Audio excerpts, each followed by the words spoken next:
Most people read Exodus 32 as a story of people who turned away from God, built a golden calf, and were punished. But what if none of that is what it's actually about? What if this chapter is revealing something happening within you? Something showing you how the mind creates false beliefs, how you begin to trust them, how they shape your behavior, and how awareness dismantles them. Because when symbolic language is misunderstood, a message about inner transformation becomes a story about external judgment. But today, we are going to decode it from within. And once you see it, you will recognize this pattern in your own life. So, let's begin. Exodus 32, verse 1. And when the people saw that Moses delayed to come down out of the mount, the people gathered themselves together unto Aaron and said unto him, Arise, make us gods which shall go before us. For as for this Moses, the man who brought us up out of the land of Egypt, we know not what has become of him. Moses here represents awareness, higher guidance, and clarity. The mount represents elevated consciousness or higher perception. Delayed to come down is temporary absence of felt clarity. People here represents thoughts, emotions, and inner faculties. Aaron represents expression, interpretation, and outer response. Make us gods mean create substitutes or false centers of authority. Egypt is the old identity, the conditioned state. What is this verse saying? It's saying, you've reached a place of higher awareness, demand, clarity, Moses. But now, there is a delay. Moses delayed to come down. This is saying, there are moments when clarity is not as strong,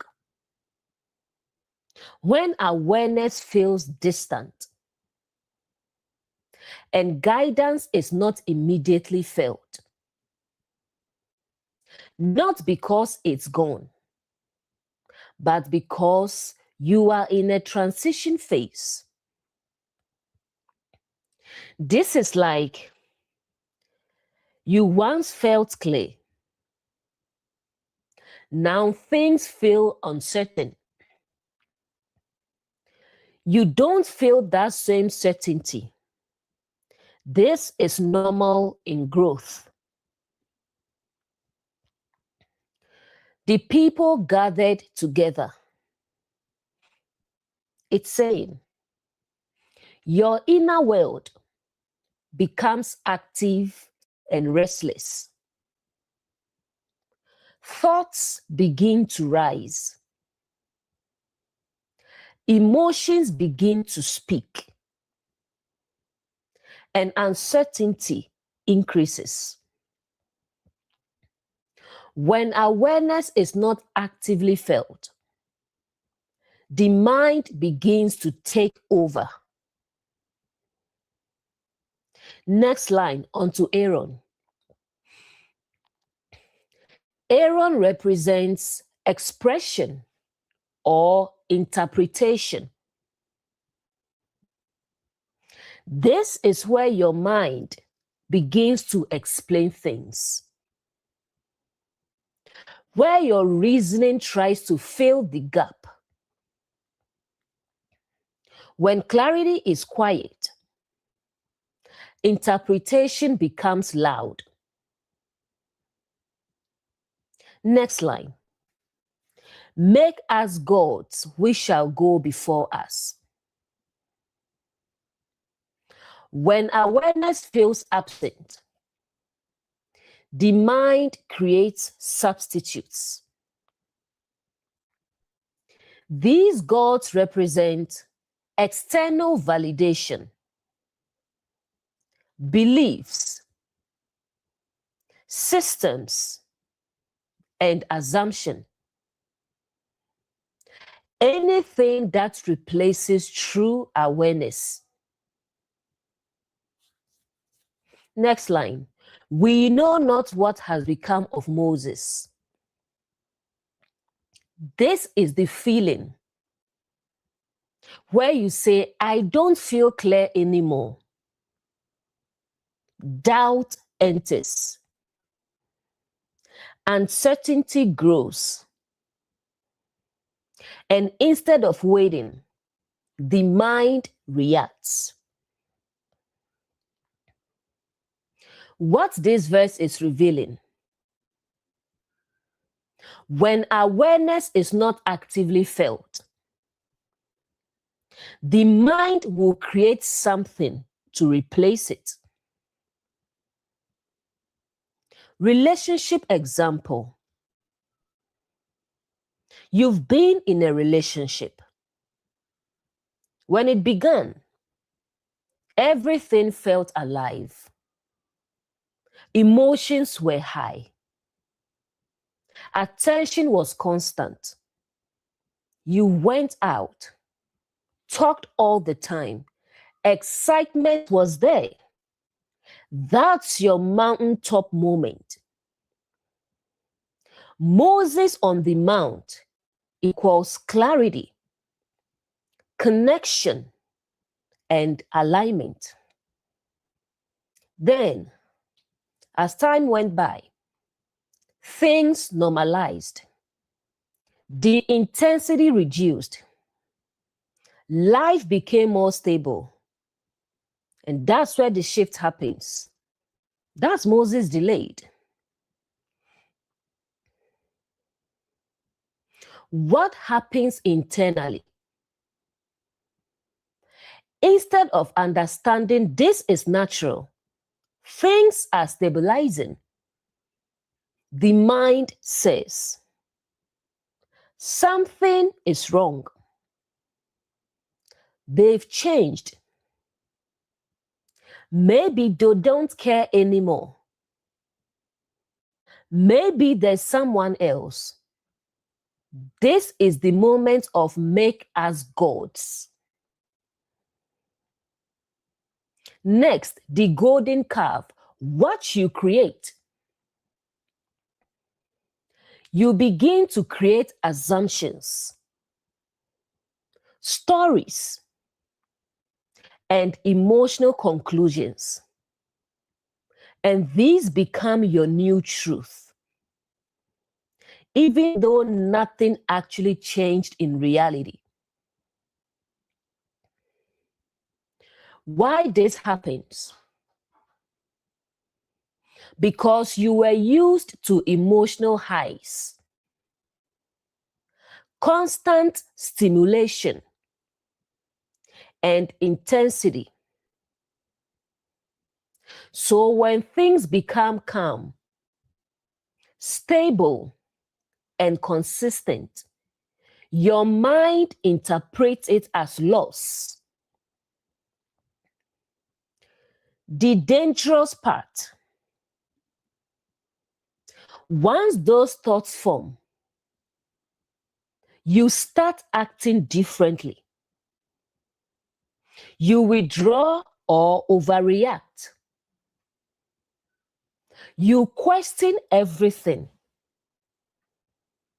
And you can create the very problem you feared. What the verse is showing,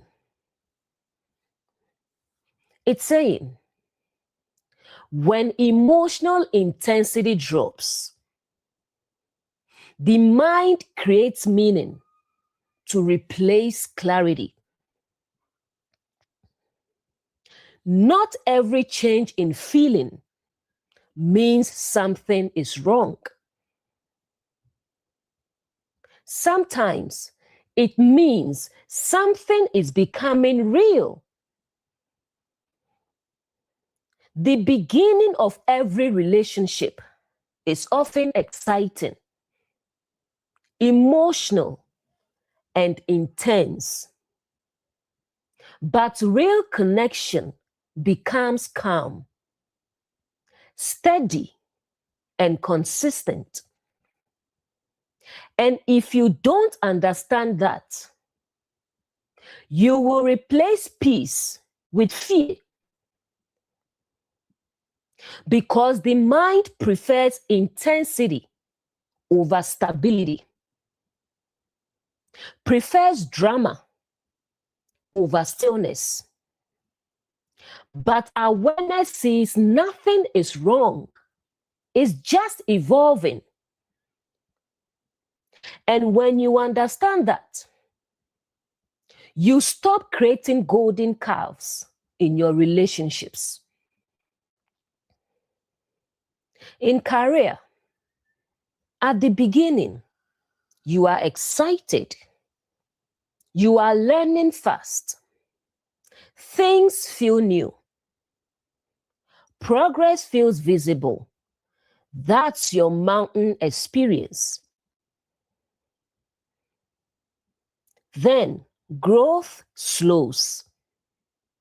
Results aren't immediate. Things become repetitive. It feels less exciting. That's Moses delayed. What the mind does, instead of understanding this is the process, this is where consistency builds.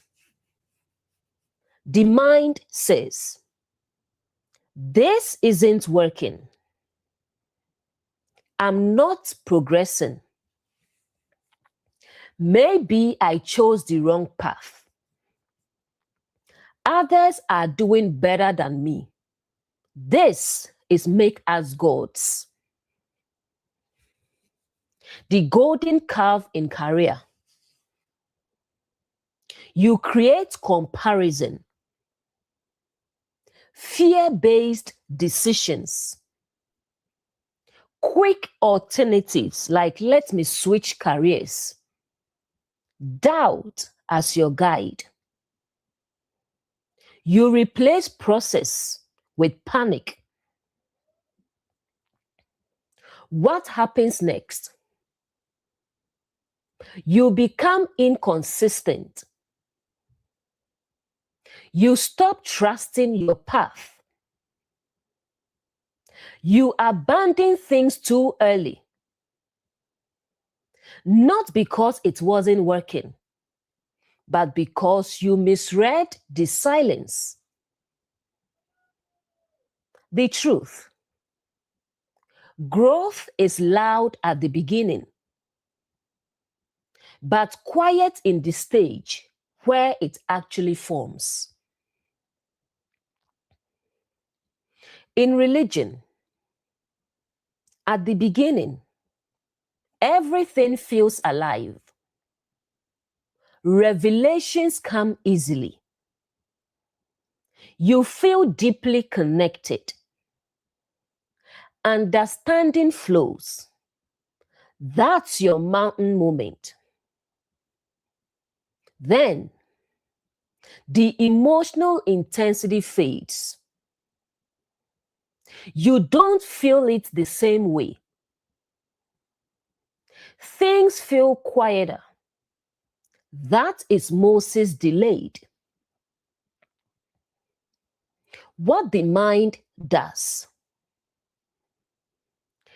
Instead of understanding this is deeper integration, the mind says, I've lost it. God is distant.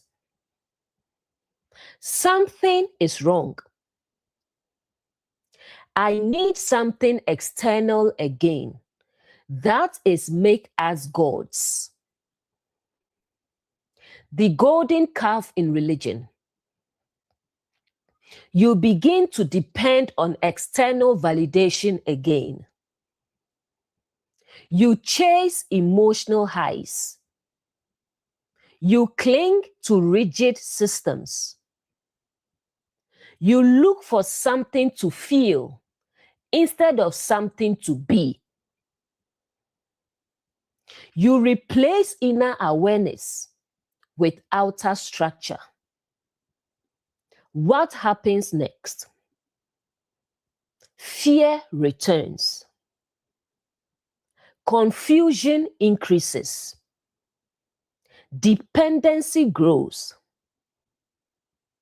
Not because truth left, but because you replaced it. The truth. The absence of emotional intensity is not the absence of truth. It is the beginning of maturity. In relationships, in career, in spirituality, there will always be a moment where the feeling fades. The noise reduces. Things become still. And in that stillness, you have two choices. Trust the process or create a golden calf. One leads to death. The other leads back to illusion. And once you see this pattern, you will catch it every time. Next verse. Exodus 32, verse 2. And Aaron said unto them, break off the golden earrings which are in the ears of your wives, of your sons, and of your daughters, and bring them unto me. Aaron represents the interpreting mind, which is logic, explanation, and meaning making. Gold represents value, importance, what you consider true or meaningful. Ears represents reception, what you listen to, what you accept. Golden earrings represent what you've heard, absorbed, and valued. These are beliefs and experiences. Wives, sons, daughters, all represents the aspects of you, all aspects of you. Your emotions, actions, and future expressions. Bring them unto me. It means give your experiences to the mind to interpret. When clarity, Moses, feels absent, the mind, Aaron, steps in. But here is the key. It doesn't create from nothing. It uses what you've already collected. Next line, golden earrings. Earrings are in the ears. This represents everything you've heard and accepted. Past experiences, advice from others, societal beliefs, childhood conditioning, and things people said to you. And notice the earrings are gold, meaning you valued them. You believed this must be true. This is how things work. Next, from your wives, sons and daughters. This means from every part of you. Wives represent your emotions. The feminine always represents your emotions or intuition. So Eve, I have a teaching on Genesis 1, Genesis 2, and I'll be doing one on Genesis 3. So Adam and Eve are not literal. Adam is the choosing part of you. And Eve represents your emotions. They are not literal beings. So wives represent your emotions.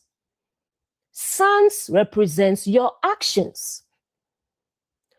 Daughters represent your future expressions. Because daughters is what continues a generation. So daughters represents your future expressions. Nothing is excluded. Next line. Bring them unto me. The mind says, give me everything you've heard, and I will form a conclusion from it. Relationship example. You've heard things like, men always cheat. Women are not reliable. Women lose interest over time. If they change, it means they don't care. And you stored those as gold. Now, when things slow down in your relationship, the mind takes those beliefs and says, see, this is happening to you. And you create a false reality. Career example. You've heard, it's hard to succeed. Only certain people make it. The job market is bad. You stored those as truth. Now, when progress slows, the mind uses them. It says, this isn't going to work, and you limit yourself. In religion, you've heard, God punishes. You are not worthy. You are a sinner. You must struggle to be accepted. You stored those as truth. Now, when you don't feel connected, the mind uses them. God is distant and fear returns. The deeper revelation. This verse reveals the false beliefs you create are built from what you have accepted without awareness. Be mindful of what you listen to, because your mind will eventually build from it. Nothing the mind creates is completely new. It is built from what you heard, what you believed, and what you valued. And in moments of uncertainty, it gathers those pieces and forms a reality. But here's the power. If it was built from what you accepted, it can be dismantled by what you now see. And that is where awareness takes back control. Verse 3. And all the people broke off the golden earrings which were in their ears and brought them unto Aaron. All the people represents all parts of you, your thoughts, emotions, and reactions. Broke off means willing release, intentional participation. Golden earrings represents valued beliefs, what you've accepted as truth. Brought them unto Aaron means handing them to the mind to interpret and build from. In the previous verse, the mind asked for material. Now, you give it willingly. Next line, all the people. This is not partial. It's not just one thought. It's your entire inner system cooperating. This is where your emotions agree. Your thoughts align. Your reactions follow. Everything joins in. Next, broke off. This is intentional. No one forced them. They chose to take what they valued, remove it, and give it over. This shows how easily we detach from awareness and attach to assumptions. Next, earrings in their ears. Again, what you'll be hearing and believing. But now, it's no longer just stored. It's being activated. Brought them unto Aaron. This is the key moment. You take your past experiences, your beliefs, and your fears, and you say to the mind, interpret this for me. And the mind does exactly that. Relationship example. You start noticing less texting, less going out, less intensity. Instead of staying present, you gather your past beliefs. People lose interest. This always happens, and you hand it to your mind. Then the mind says, they don't care anymore, and you believe it. Career example. You experience slow progress, delayed results, and instead of trusting the process, you gather success is hard. Maybe I'm not good enough. You give it to your mind, and the mind says, this isn't going to work, and you act on it. Religion example. You feel less emotional connection, less intensity. Instead of staying grounded, you gather. God feels distant. I've lost something. You give it to your mind, and the mind says you are disconnected, and fear returns. The deeper revelation.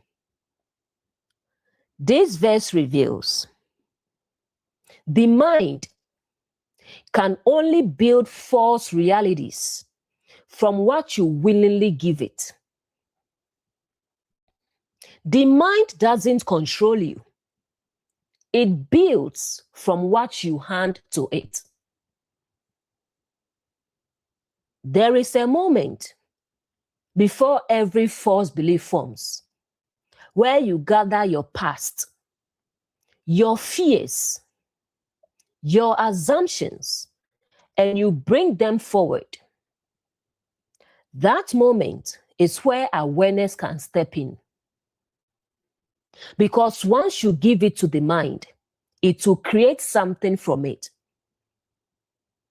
But if you pause and don't hand it over, nothing false can be built. And that is where your power is. Verse 4. And he received them from their hand and fashioned it with an engraving tool, after he had made it a molten calf, and said, These are thy gods, O Israel, which brought thee up out of the land of Egypt. Received them from their hand. It means the mind accepts what you give it. Fashion it means shapes, organizes, interprets. Engraving tool is detailed thinking, analysis, and mental reinforcement. Molten calf is a solidified belief system, false center of trust. They said means agreement or internal consensus. These are thy gods means you now believe and rely on it, which brought you out of Egypt. This is misattributing your growth to the wrong source. This is the full process. You give the mind your beliefs, your earrings. The mind shapes them, fashioned with a tool. It becomes something solid, molten calf. You agree with it. These are your gods. Fashioned with an engraving tool. This is deep. The mind doesn't just think. It refines the story. It adds details. It connects dots. It strengthens the narrative until it feels convincing.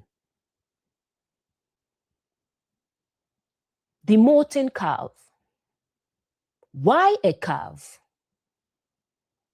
Because it represents something visible, something tangible and easy to believe. This is a simplified, concrete version of reality. Even if it's not true, it feels real. Next, they said, now comes agreement. This is the moment you say, yes, this must be it. This is where your thoughts agree. Your emotions agree. Your perception aligns, and it becomes your reality. Which brought you out of Egypt. This is the most powerful part. They misattribute their transformation. Instead of recognizing awareness, truth, and clarity, they give credit to the false belief. Relationship example. You notice changes. You think they are distant. Something is wrong. The mind builds it. It connects small actions and creates a full story. Then you say, I know something is going on. And now that belief controls how you act. Career example. You experience slow progress. The mind builds. This isn't working. I'm not succeeding. Then you say, this path is wrong. And you quit. You change direction or lose consistency.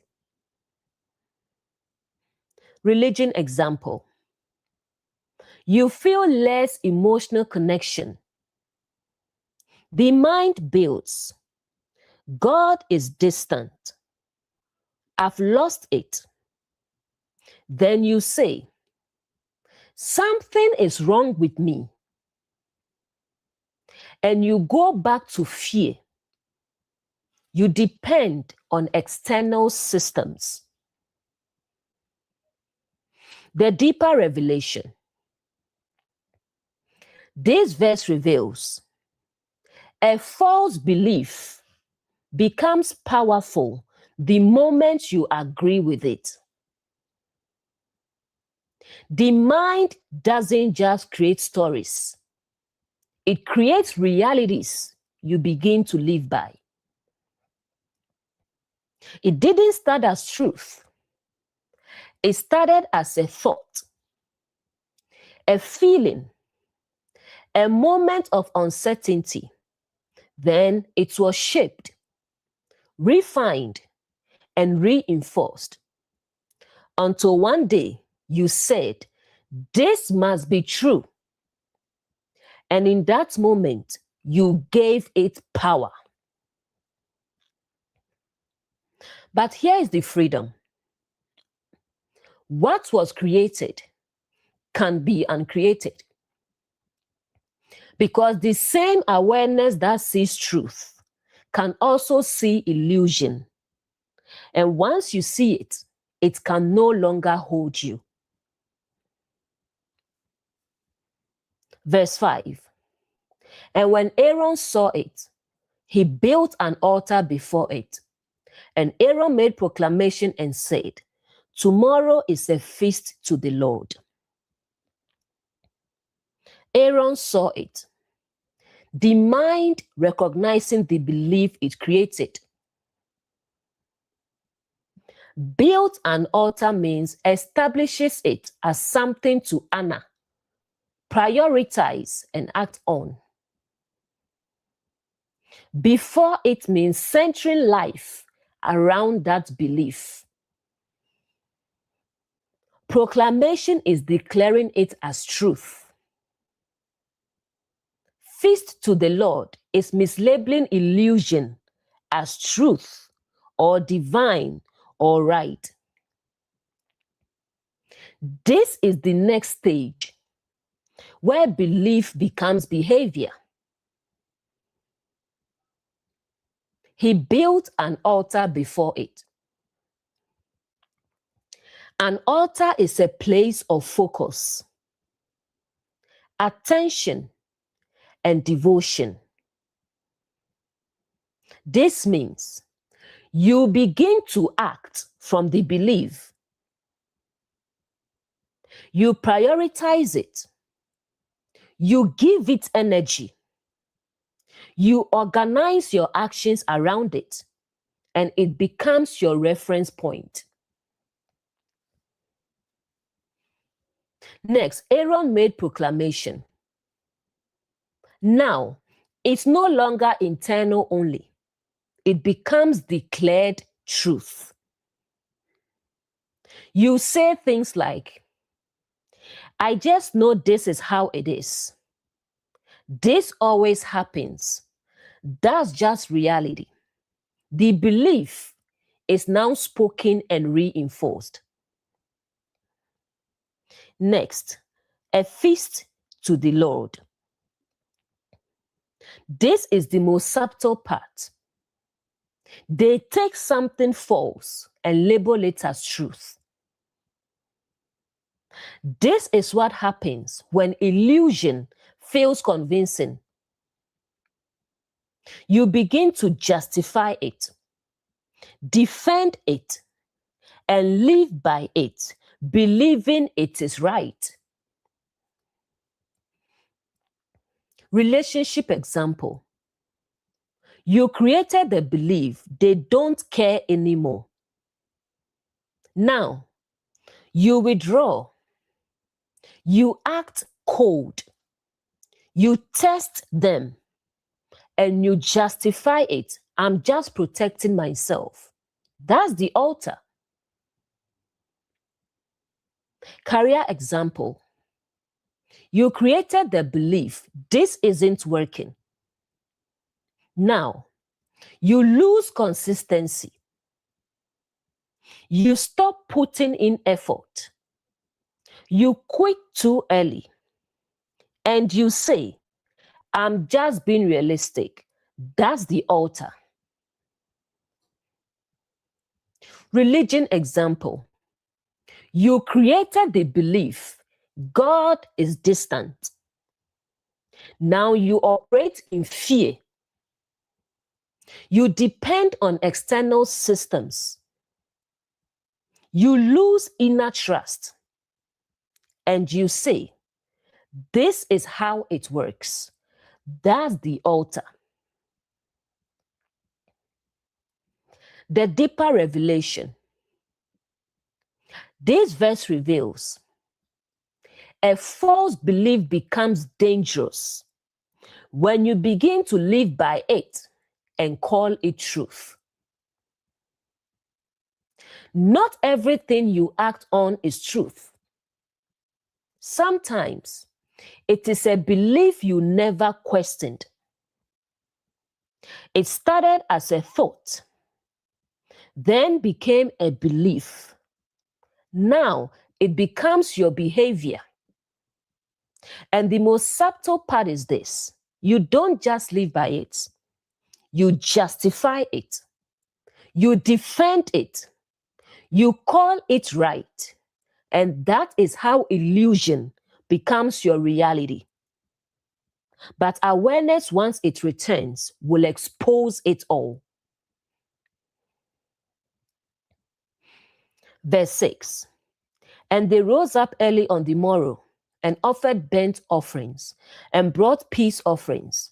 And the people sat down to eat and drink and rose up to play. Rose up early means priority, urgency, automatic response. Burnt offerings represent total commitment, giving yourself fully to it. Peace offerings means justifying it, feeling comfortable with it. Eat and drink is internalizing, absorbing it as your reality. Rose up to play means acting it out, expressing it outwardly. This is the final stage of the pattern. Belief becomes behavior. Behavior becomes identity expression. Next, they rose up early. This shows it becomes automatic. You don't question it. You don't pause. You don't reflect. It becomes your default mode. Offered burnt offerings. Burnt offerings represent total surrender. You give your attention, your energy, and your focus completely to the belief. Next is peace offerings. This is where you make it feel okay. You justify it. This makes sense. I'm right to feel this way. You become comfortable with it. They sat down to eat and drink. This is internalization. You begin to believe it fully. Think from it and feel from it. It becomes your inner reality. Rose up to play. Now it shows externally. You act differently. You respond based on it. You express it in your behavior, and it becomes visible in your life. Relationship example. You believe they don't care anymore. Then you withdraw. You act distant. You stop communicating. You justify it. I'm protecting myself. And now the relationship changes.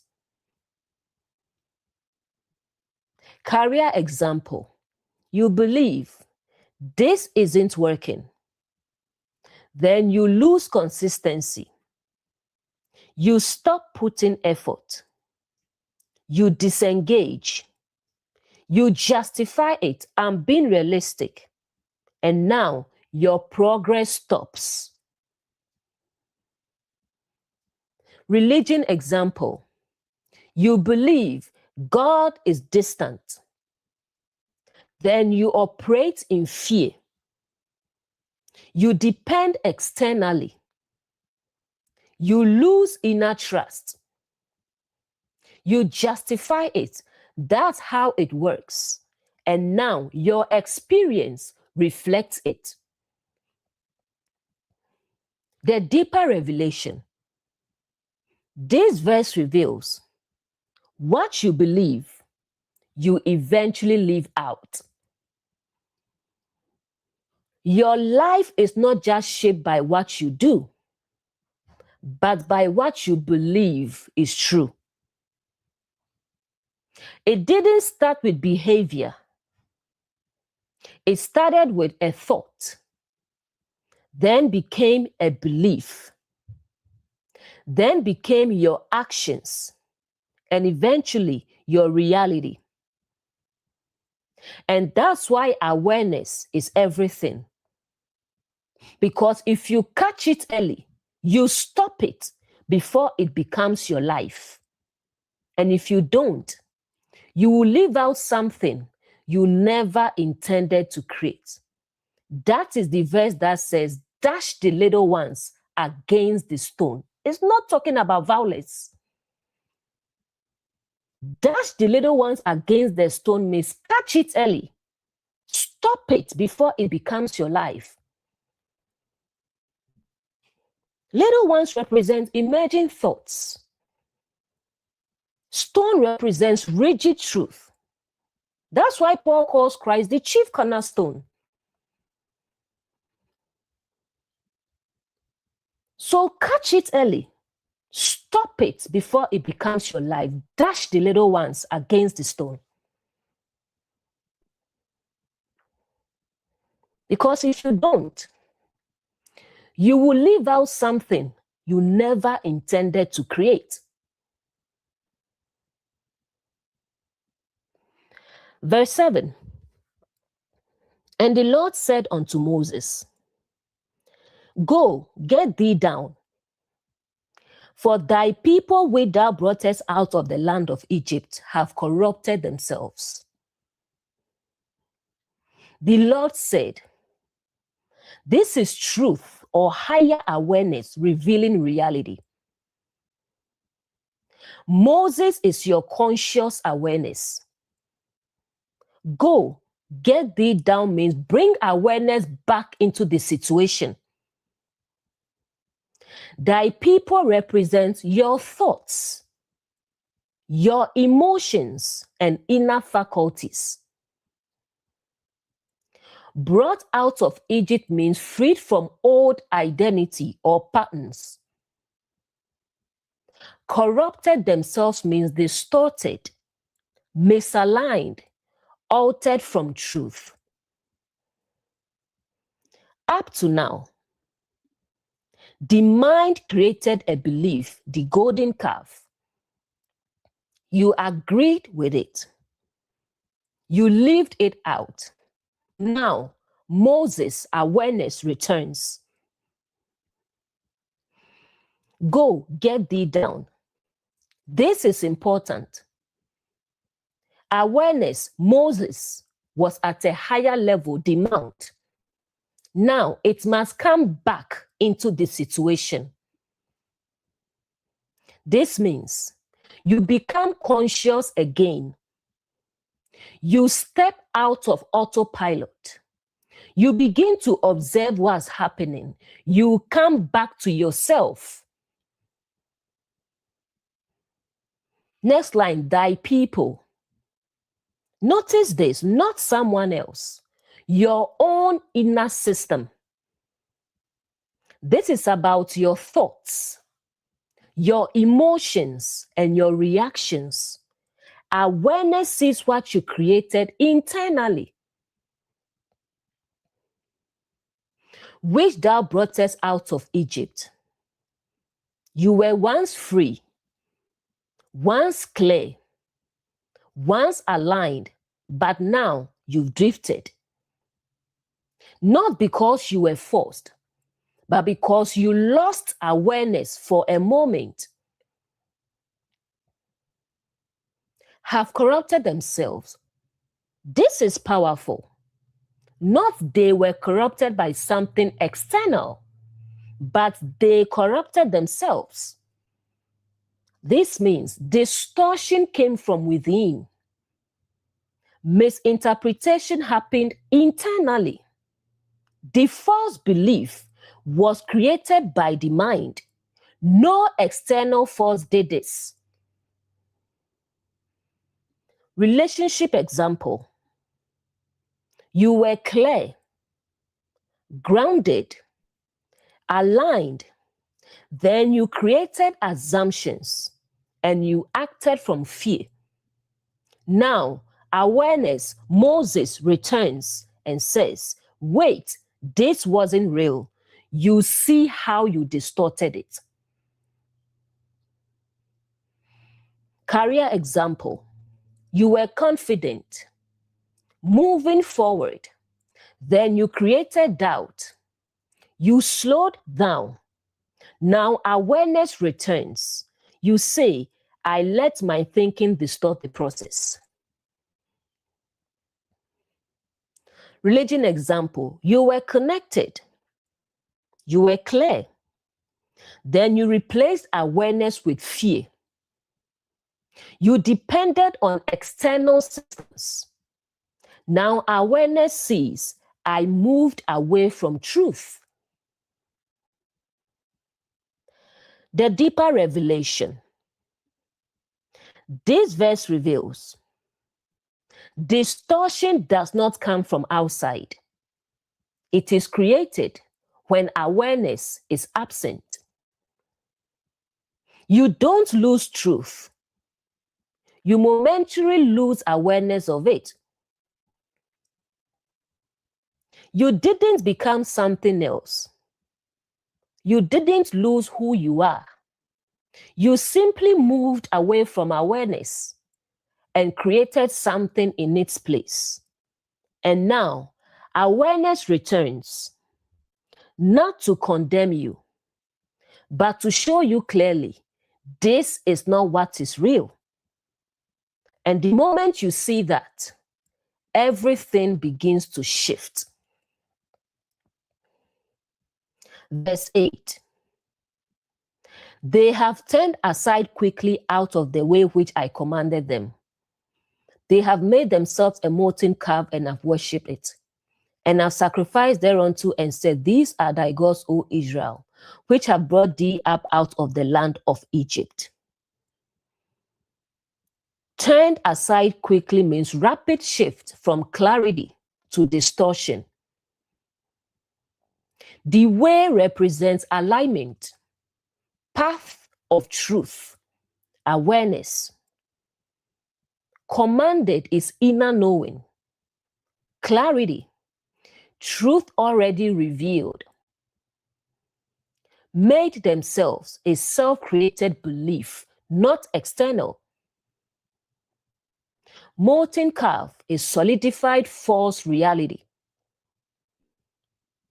Worshipped it means gave it authority, priority, and trust.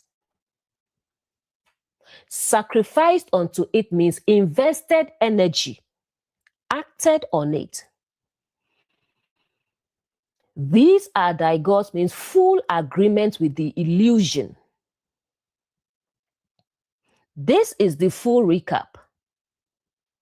And notice the key word, quickly. Turned aside quickly. This is real. You don't slowly drift. It happens fast. One moment you are clear. You are grounded. The next moment, a thought appears. You entertain it. It grows. And suddenly, you are in a completely different state. Next line, out of the way. The way is alignment with truth. You didn't lose truth. You stepped out of alignment with it. They made themselves. This is repeated again for emphasis. You created it. The assumption, the story, and the interpretation, it came from within. The molten calf. Now it becomes your authority. You begin to trust it, believe it, and act from it, even though it's not real. Sacrifice thereunto. This means you invest in it. Your time, your energy, your attention, you give yourself to it. These are thy gods. This is full agreement. The illusion becomes your truth. Relationship example. You go from everything is fine to something is wrong. Very quickly, you assume, you interpret, you believe, then you act distant. You question everything. You create tension, all from one unchecked thought. Career example. You go from I'm progressing to this isn't working. Quickly, doubt grows. Confidence drops. Action slows, and your results reflect it. Religion example. You go from I understand to I've lost it. Quickly, fear returns. Confusion rises. Dependence increases, and you move away from clarity. The deeper revelation. This verse reveals it doesn't take time to lose alignment. It only takes one unchecked thought. Awareness doesn't drift slowly. It is either present or it isn't. You don't need many thoughts. You don't need many doubts. Just one entertained, believed, followed.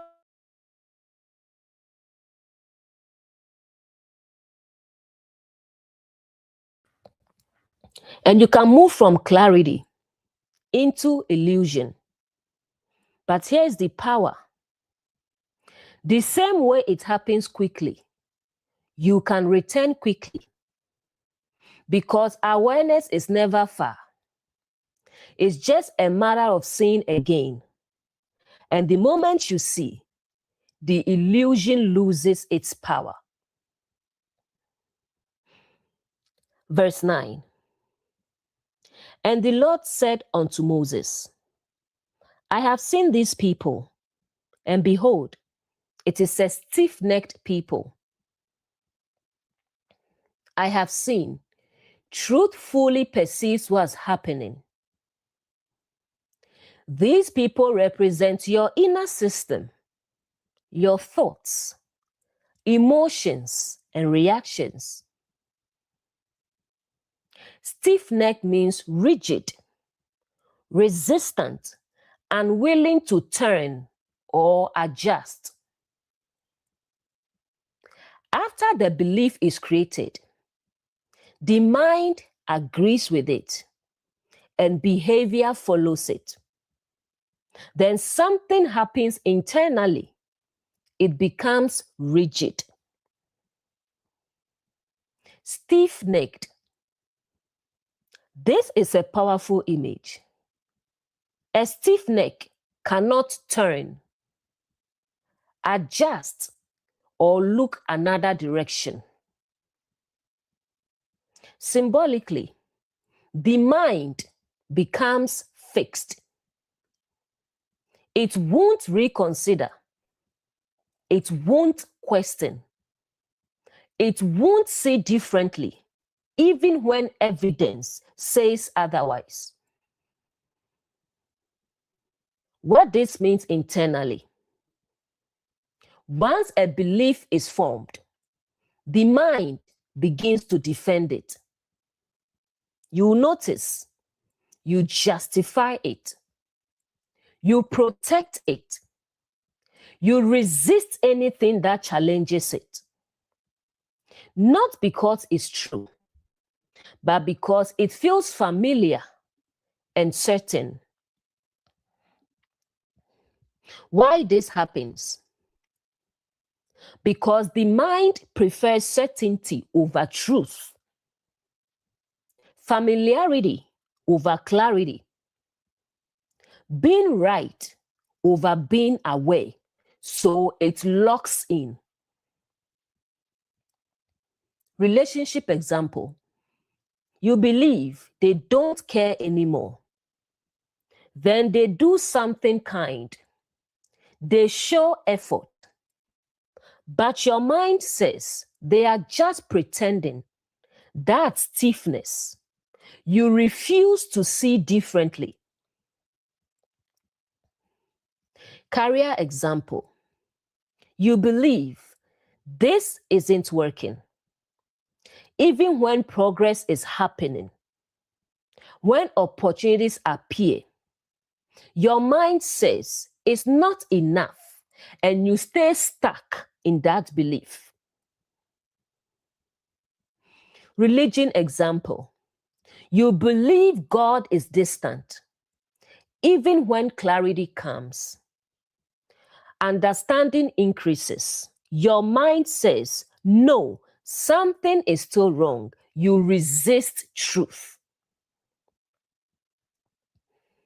The deeper revelation.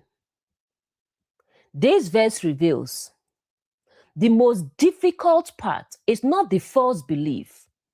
It is the resistance to letting it go. The mind doesn't just create beliefs, it clings to them.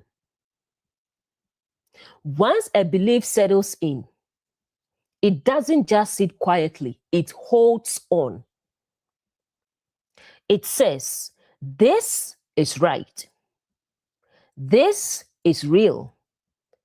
Don't question this.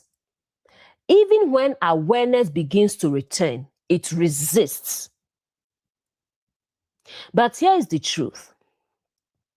What is rigid is not truth. Because truth is not afraid of being seen again. And the moment you soften, the grip begins to loosen. And that is how freedom begins. Verse 10. Now therefore let me alone, that my wrath may wax hot against them, and that I may consume them, and I will make of thee a great nation.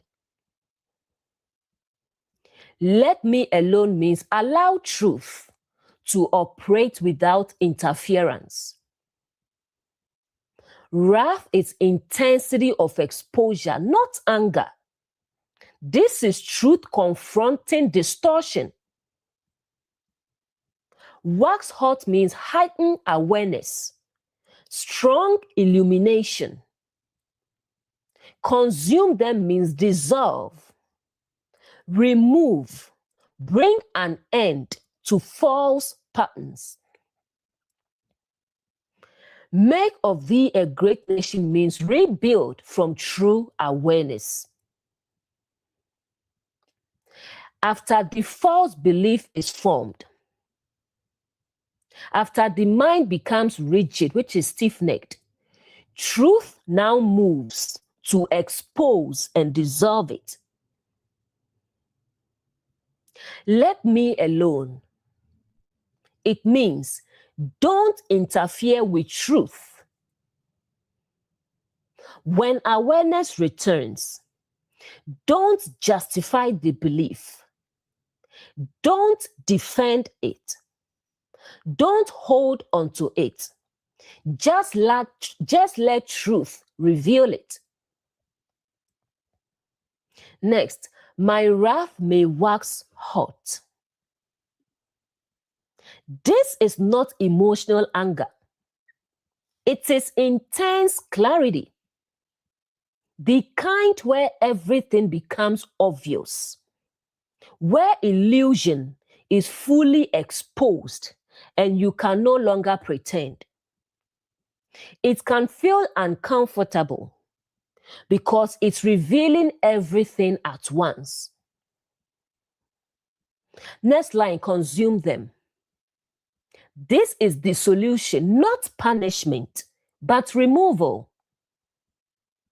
This is where the belief collapses, the illusion fades, and the distortion cannot remain because it has been seen clearly.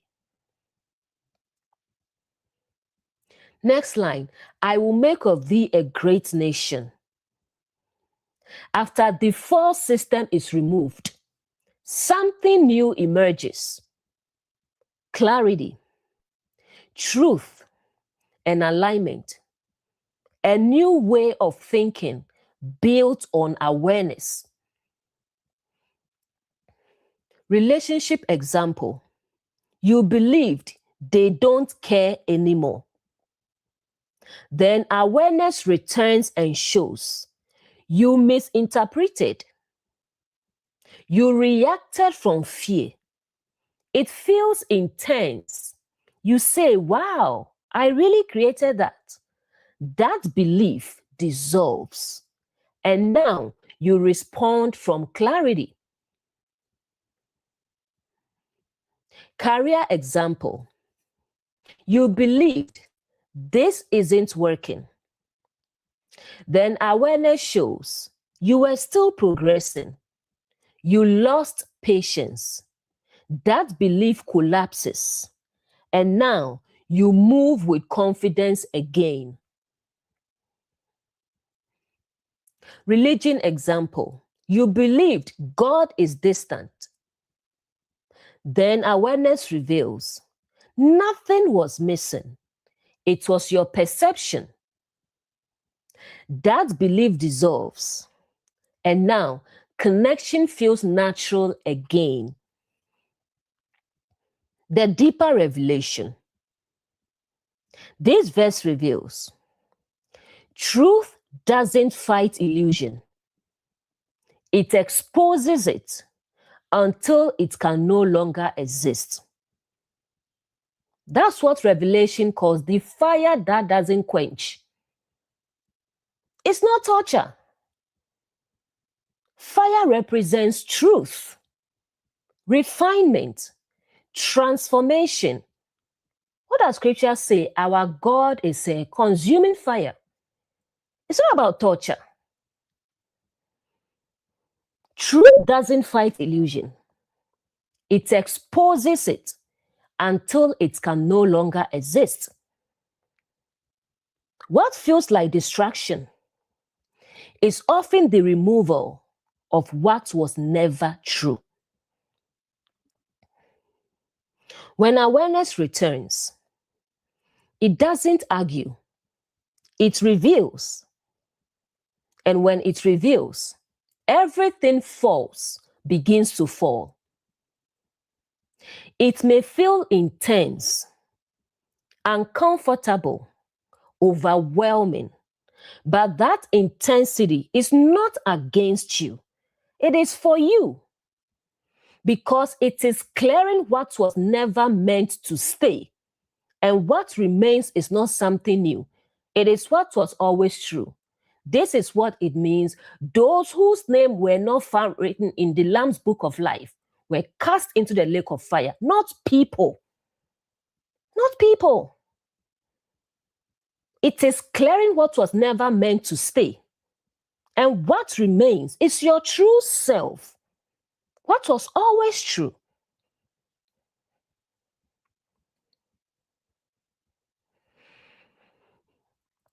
Verse 11.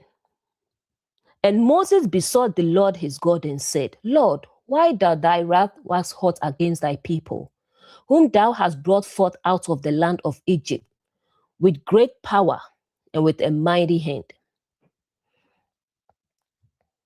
Moses besought means awareness engaging, not passive. Lord God represents truth, higher awareness, ultimate reality. Why wrath is questioning the intensity of exposure.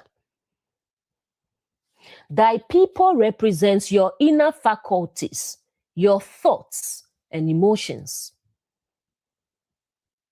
Brought out of Egypt means already transformed, already awakened. Great power and mighty hand represents the strength of truth that brought change.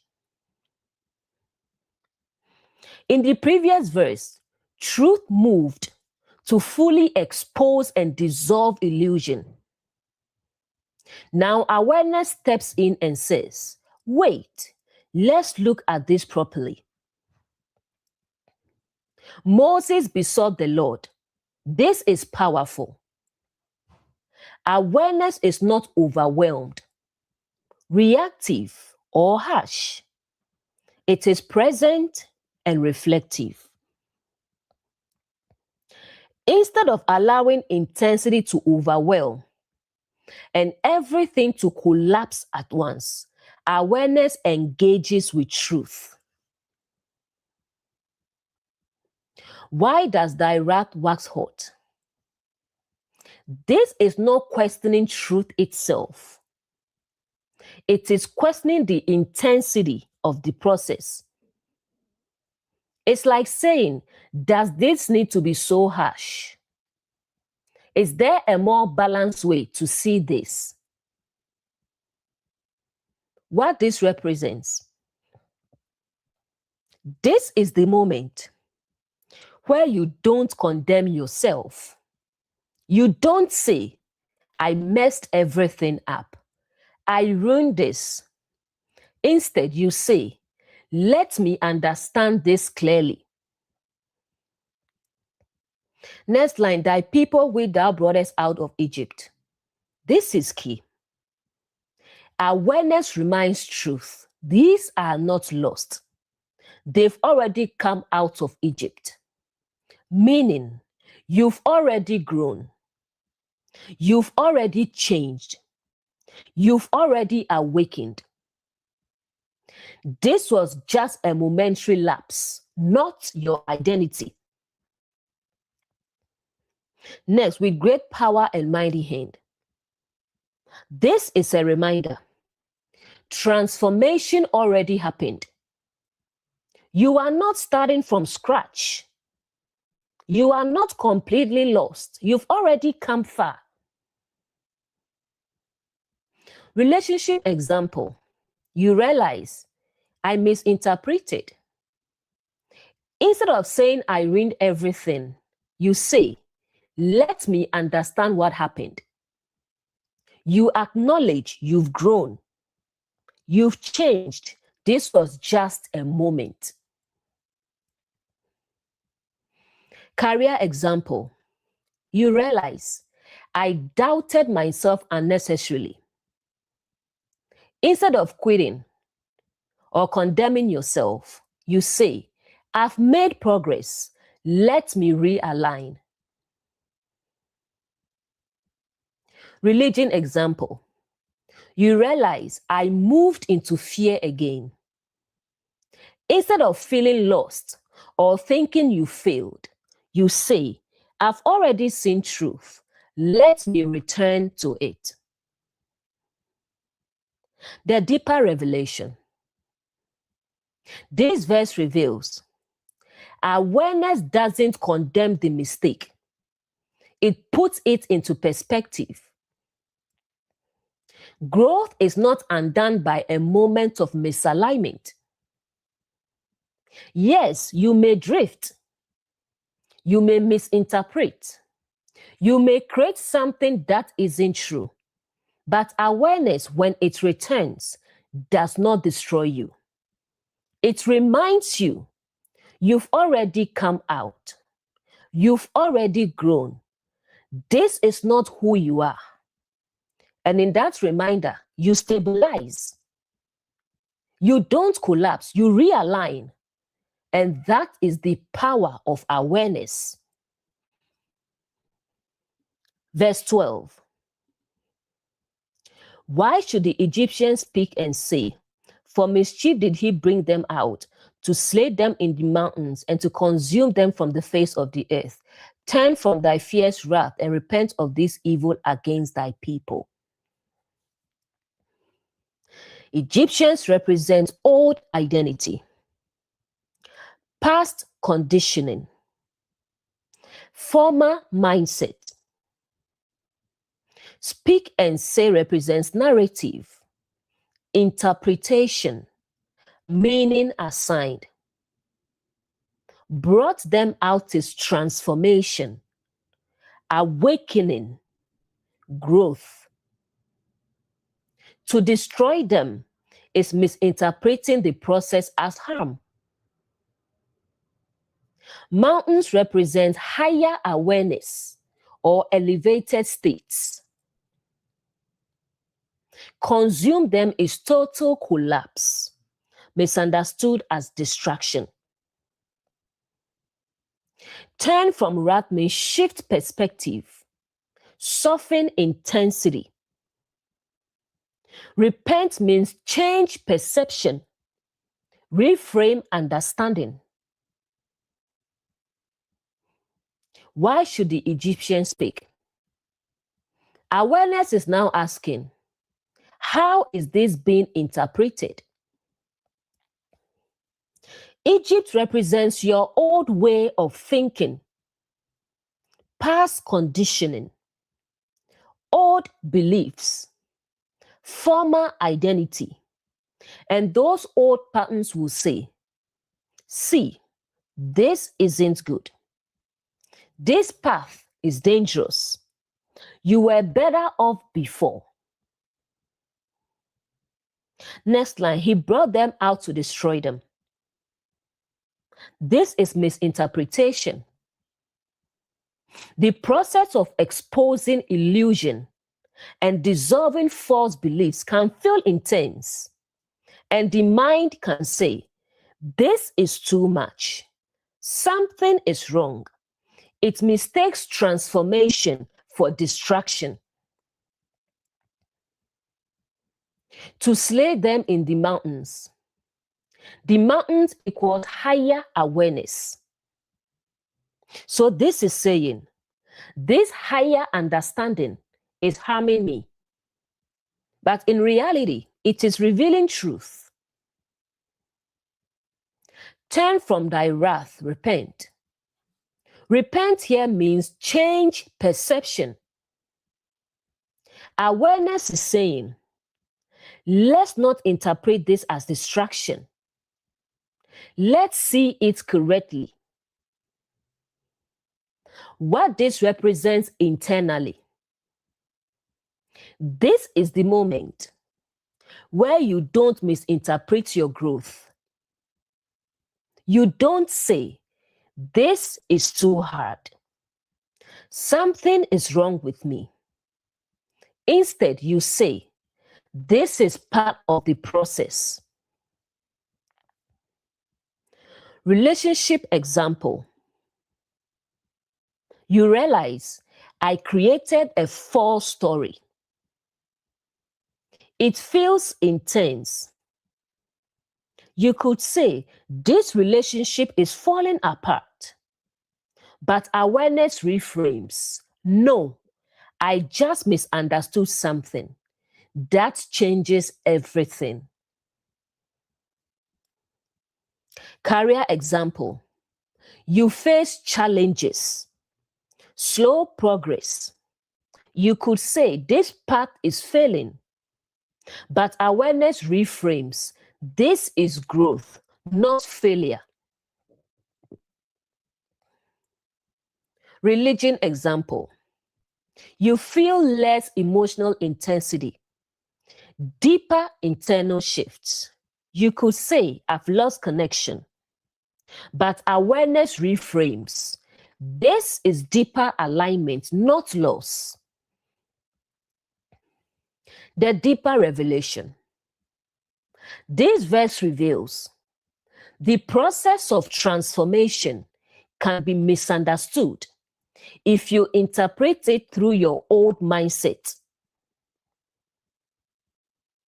Not everything that feels intense is harmful. Sometimes it is clarity revealing what was hidden. When awareness begins to expose things, it can feel like something is breaking, something is ending, something is being lost. And the old mind will say, this is wrong. But awareness gently reminds you, this is not distraction. This is transformation. And the moment you see it that way, fear dissolves, clarity returns, and you move forward with understanding. Because what you thought was harm was actually healing in disguise. Verse 13. Remember Abraham, Isaac, and Israel, thy servants to whom thou swarest by thy own self, and said unto them, I will multiply your seed as the stars of heaven, and all this land that I have spoken of will I give unto your seed, and they shall inherit it forever. Remember means bring back into awareness. Recall what is true. Abraham, Isaac, and Israel are stages of inner identity and alignment. Servants represent aspects aligned with truth. Swearest by thyself means truth is self-established and changing. Multiply your seed means expansion of awareness, growth of truth. That's what Jesus meant by, in my Father's house are many mansions. Expansion of awareness.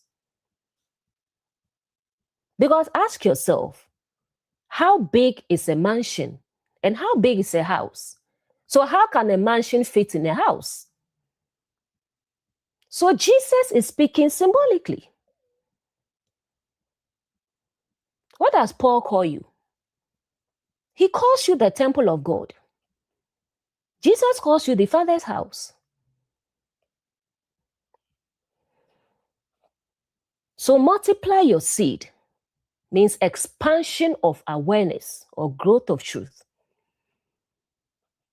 Stars of heaven represents limitless potential or clarity or illumination. Land means state of being, consciousness, identity. Inherit forever means permanent truth, not temporary. After distortion, misinterpretation, and intensity, awareness does something powerful. It remembers. Remember, this is not memory of the past. It is reconnection to truth. Instead of focusing on the mistake, the illusion, and the confusion, awareness says, what do I know to be true? Abraham, Isaac, and Israel represent a progression. Abraham represents awakening, the initial awareness. Isaac represents established identity, inner stability. Israel represents fully aligned consciousness. This is reminding you, you have already progressed. Sorest by thy own self. This is deep. It's saying truth is not based on feelings, circumstances, or temporary states. It is self-established, meaning what is true remains true. Next line, multiply your seed as the stars. This is expansion. Your awareness grows, expands, and becomes clearer, even after moments of misalignment. They shall inherit it forever. This is powerful reassurance. It means truth is not temporary. You don't lose it. You don't start over. You don't go backwards. It is yours permanently. Relationship example. You had clarity before. You misunderstood something briefly. Now, instead of saying everything is ruined, you remember, I've grown. I understand. I can realign. Career example. You made progress. Then you doubted. Instead of quitting, you remember, I've built something. I know what I'm doing. Religion example. You had deep understanding.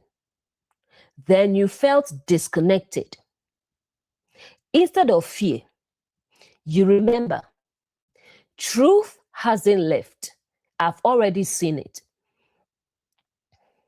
The deeper revelation. This verse reveals transformation is not fragile. It is anchored in something permanent. What is truly revealed to you cannot be taken away from you. There will be moments where you feel confused, disconnected, and uncertain. But in those moments, don't focus on what went wrong. Remember what is true. Remember who you've become, what you've seen, and what you now understand. Because truth does not disappear. It only waits to be recognized again. And the moment you remember, you return. And that is how awareness stabilizes itself. Verse 14. And the Lord repented of the evil which he thought to do unto his people. Repented means changed perception, shifted viewpoint. The Lord God represents truth or higher awareness. Evil means misinterpreted intensity, what seemed harmful. Thought to do means perceived outcome, not actual intention. His people represent your inner system, your thoughts, emotions, and identity. This is not saying truth was wrong. It is showing the perception of the situation has changed. Repented. In its true sense, it means to change the way you see something, not regret, not mistake, but a shift in understanding. The evil. This is not actual evil. It represents what looked like distraction. Earlier, it seemed like everything would collapse. Everything would be lost. But now awareness sees that's not what this is. What just happened? Awareness returned, observed the distortion, reframed the situation, remembered truth, and now the entire perception changes. The key insight: nothing actually changed externally, only the understanding changed, and that changed everything. Relationship example. You thought this relationship is falling apart. Then you reflect and you realize, I misinterpreted things. Suddenly, fear disappears.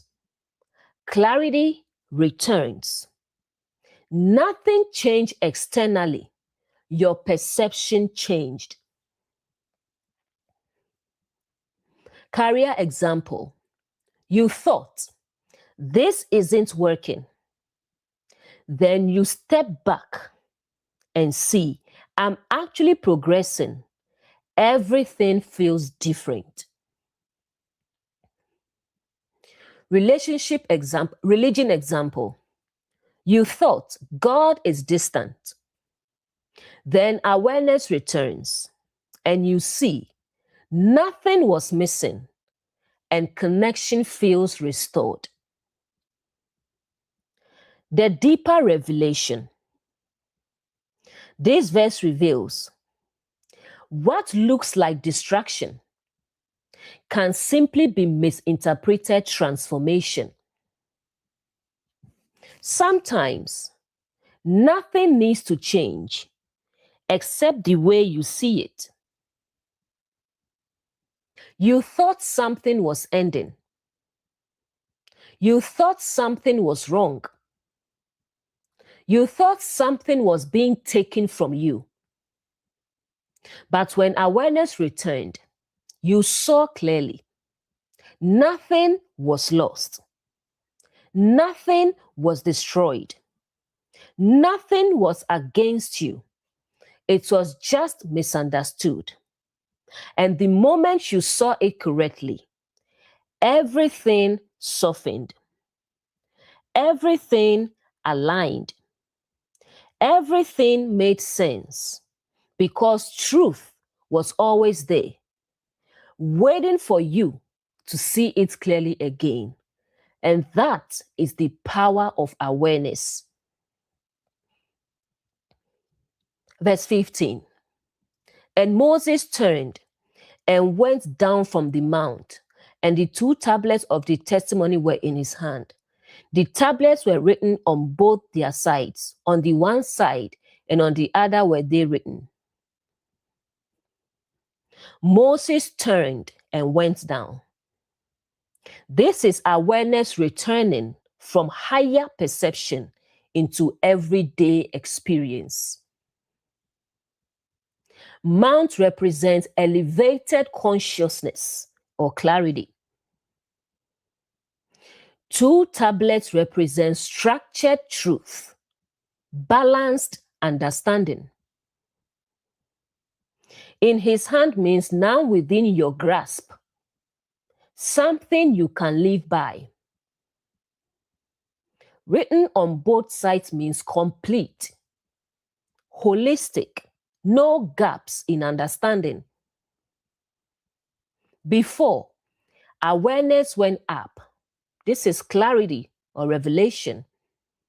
Illusion was exposed. Perception was corrected. Now, awareness comes back down. Went down from the mount. This is important. Awareness is not meant to stay abstract, distant, or only in moments of clarity. It must return to daily life, relationships, and decisions. This is integration. The tablets were in his hand. Before, truth was experienced. Truth was seen. Now, truth is held, meaning you understand it. You can apply it. It is accessible. It's no longer fleeting. Written on both sides. This is deep. It represents complete understanding, inner and outer, thought and action, awareness and behavior. Nothing is missing. There is no contradiction, no partial truth. The 2 tablets, they represent balance, awareness plus expression, truth plus application, understanding plus action. Not just knowing, but living it. Relationship example. You had a realization. I misinterpreted things. Now you return and communicate clearly. Act differently and respond with awareness. That's the tablets in your hand.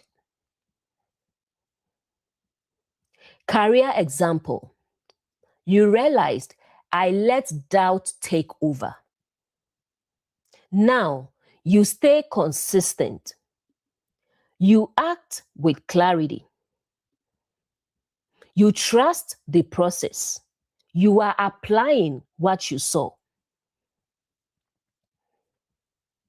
Religion example. You realized truth is within. Now you interpret differently. You live with confidence. You are no longer dependent.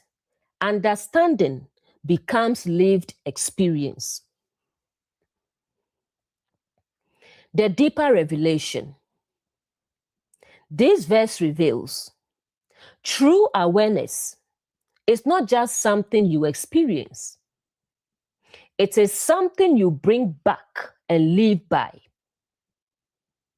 It is not enough to see truth on the mountain. You must carry it into your life. You've seen clearly. You've understood deeply. But now comes the real work. which is living it. Because awareness is not complete until it is expressed.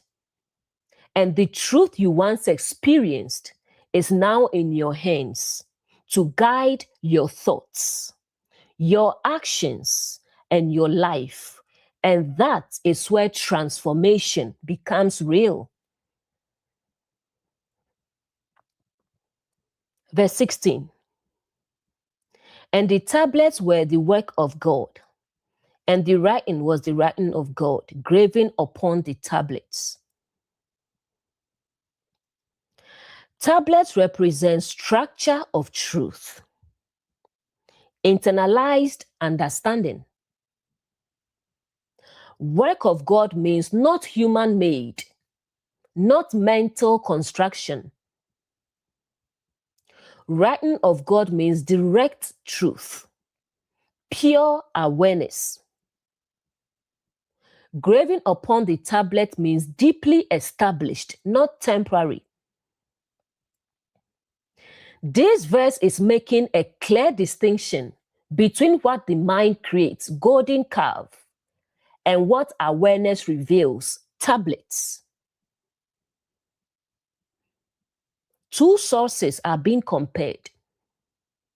The golden calf, made by the mind, shaped from past beliefs, based on interpretation, temporary and unstable. The tablets, revealed from awareness, not created by thought, not based on assumptions, stable and unchanging. This is the contrast. The work of God. This means truth is not something you invent. You don't create it. You don't shape it. You don't adjust it. You recognize it. The writing of God. It means truth is direct, clear, not influenced by bias, and not dependent on emotion. It is what is. Graven upon the tablet. Graven equals engraved. This means it is deeply established, not temporary, not based on mood, not something that fades, it remains. What this verse is showing, after all the confusion, after the false belief, after the misinterpretation, there is still something within you, which is unchanged truth. Relationship example. Your thoughts may say, something is wrong. But deeper within, you know what is real. You can feel the difference. You can sense truth versus assumption. That deeper knowing is the writing of God. Career example. Your mind may say, this isn't working.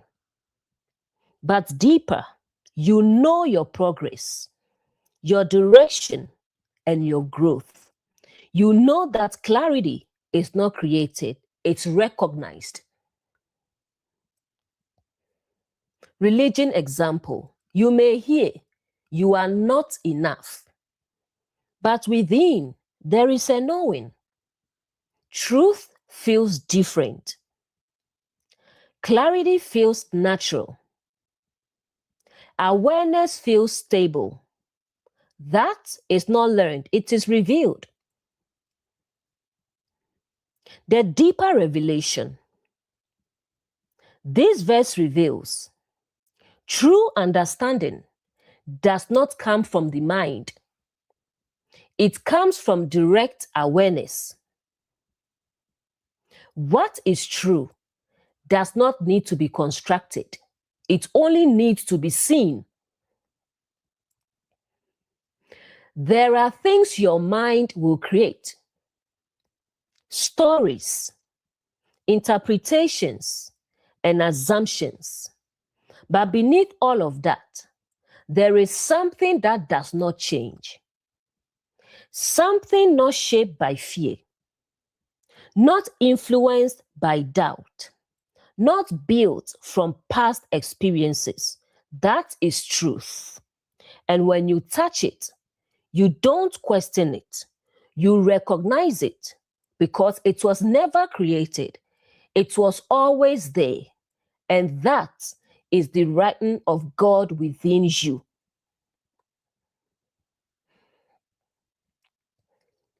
Verse 17. And when Joshua heard the noise of the people as they shouted, he said unto Moses, there is a noise of war in the camp. Joshua represents developing awareness, perception in training. Heard the noise means external observation, sensing without full clarity. Noise of the people represents activity of the mind, thoughts, emotions, and reactions. Noise of war is misinterpretation, assuming conflict. Awareness, Moses is returning. But Joshua represents a lower or developing level of perception. Heard the noise. This is surface level perception. You notice something is happening. There is activity. There is movement. But you don't yet understand what it actually is. There is a noise of war. This is the misinterpretation. Joshua assumes this must be conflict. But in reality, it is something else entirely. Celebration around the golden calf. What this means internally. When you return to awareness, your first interpretation may still be off. You might think everything is falling apart. There's conflict here.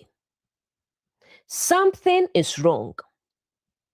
When in reality, it's just the activity of a false belief playing out. Relationship example. You sense a change in tone from the other person. Less communication. You immediately think something is wrong. We are drifting.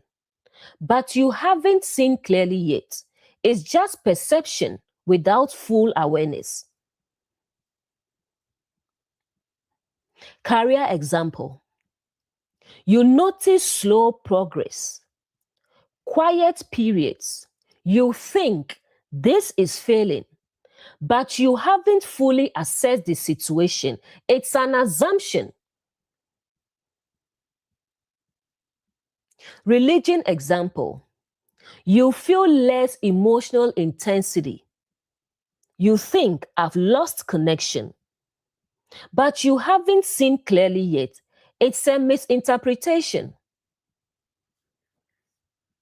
The deeper revelation. This verse reveals not every perception is accurate, especially before full awareness returns. What you initially think is happening is not always what is actually happening. There is a stage between confusion and clarity where you can see something, but you don't yet understand it. And in that stage, the mind will try to label it, This is conflict. This is wrong. This is a problem. But awareness, when it fully arrives, will show you exactly what that is. And when it does, everything you thought may completely change. And that is the difference between perception and understanding. Verse 18. And Moses said, "It is not the voice of them that shout for mastery, neither is it the voice of them that cry for being overcome, but the noise of them that sing do I hear." Moses said, this is higher awareness, true discernment, not victory and not defeat, not what the surface mind assumes. Noise of singing, this is expression, activity, engagement with a belief system. Joshua assumed this is war. But Moses clarifies, no, this is something else. Hearing versus knowing. Joshua heard surface perception. Moses knew deeper awareness. This is the difference between reacting versus understanding. Not victory and not defeat. The mind often interprets situations as success or failure, good or bad, right or wrong.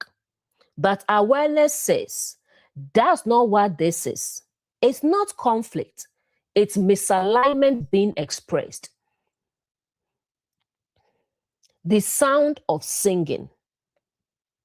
This connects back to earlier verse. They were celebrating the golden calf. So this singing represents engagement with the false belief. They are invested in it. They are comfortable with it. They are expressing it fully. It's not war. It's participation in illusion. Relationship example. You think we are fighting. Something is wrong. But deeper awareness sees, no, we are just acting from misunderstanding. It's not conflict. It's misinterpretation being expressed. Career example. You think I'm failing. But awareness sees, no, you are just reacting to temporary conditions. It's not defeat, it's perception. Religion example, you think I've lost connection. But awareness sees, no, you are just engaging with a belief that isn't true. It's not loss, it's misalignment. The deeper revelation. This verse reveals what you think is conflict may simply be the expression of misunderstanding. Discernment is not just hearing what is happening. It is knowing what it actually means. Not everything is a battle, a loss, or a failure. Sometimes it is simply a belief being expressed, a pattern being lived out, an illusion playing itself out. And when you see it clearly, you don't react, you understand. And in that understanding, everything becomes easier to shift because you are no longer fighting it, you are seeing it. And that is the power of true awareness. Verse 19. And it came to pass, as soon as he came nigh unto the camp, that he saw the calf and the dancing, and Moses' anger waxed hot, and he cast the tablet out of his hands and broke them beneath the mount. Came near the camp means awareness entering direct experience. Saw the calf means clear recognition of the false belief.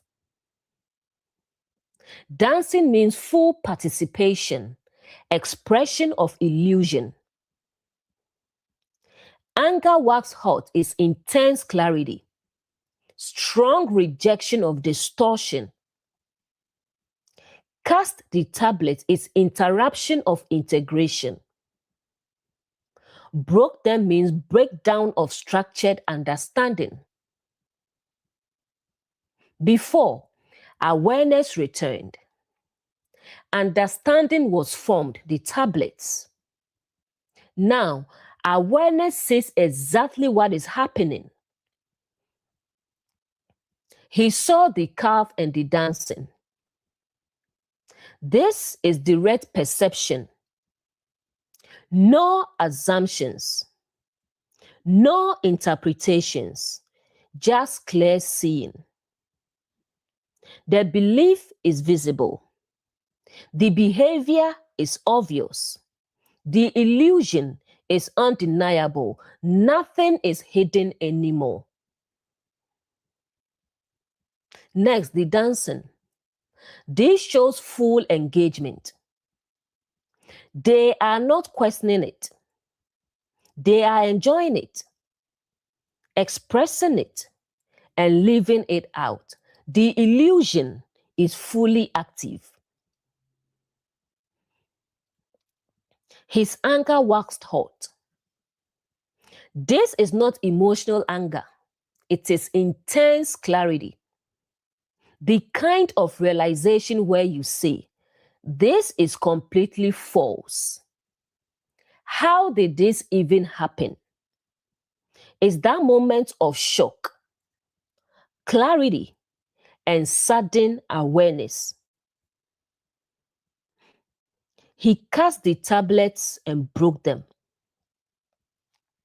This is very deep. The tablets represent structured understanding you were about to live by. But now, something interrupts that integration. Why? Because you cannot apply truth while still fully engaged in illusion. The system must be seen and addressed first. What this means internally. Sometimes you have clarity. You understand truth. But then you see how far your behavior is from that truth. And it creates a moment of internal disruption. Not because truth is wrong, but because the gap is revealed. Relationship example. You realize I misunderstood everything, but then you see how you acted, how you responded, what you created, and you feel, wow, I really let that take over. That intensity is this moment. Career example. You realize I was doubting myself unnecessarily, but then you see missed opportunities, inconsistent actions, and you feel I disrupted my own progress. That's the breaking of the tablets. Religion example.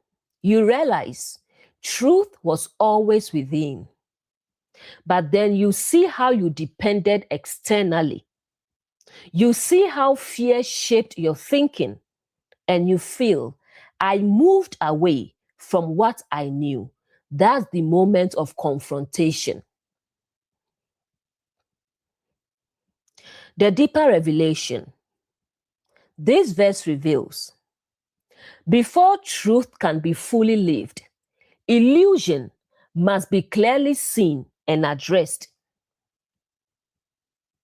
Awareness doesn't ignore illusion, it brings it fully into the light. There will be a moment when you see clearly what you believed, how you acted, and what you created. And it may feel intense, like something is breaking. But that breaking is not loss.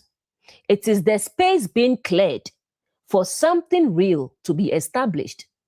Because truth cannot fully settle where illusion is still active. And once it is seen, everything begins to realign.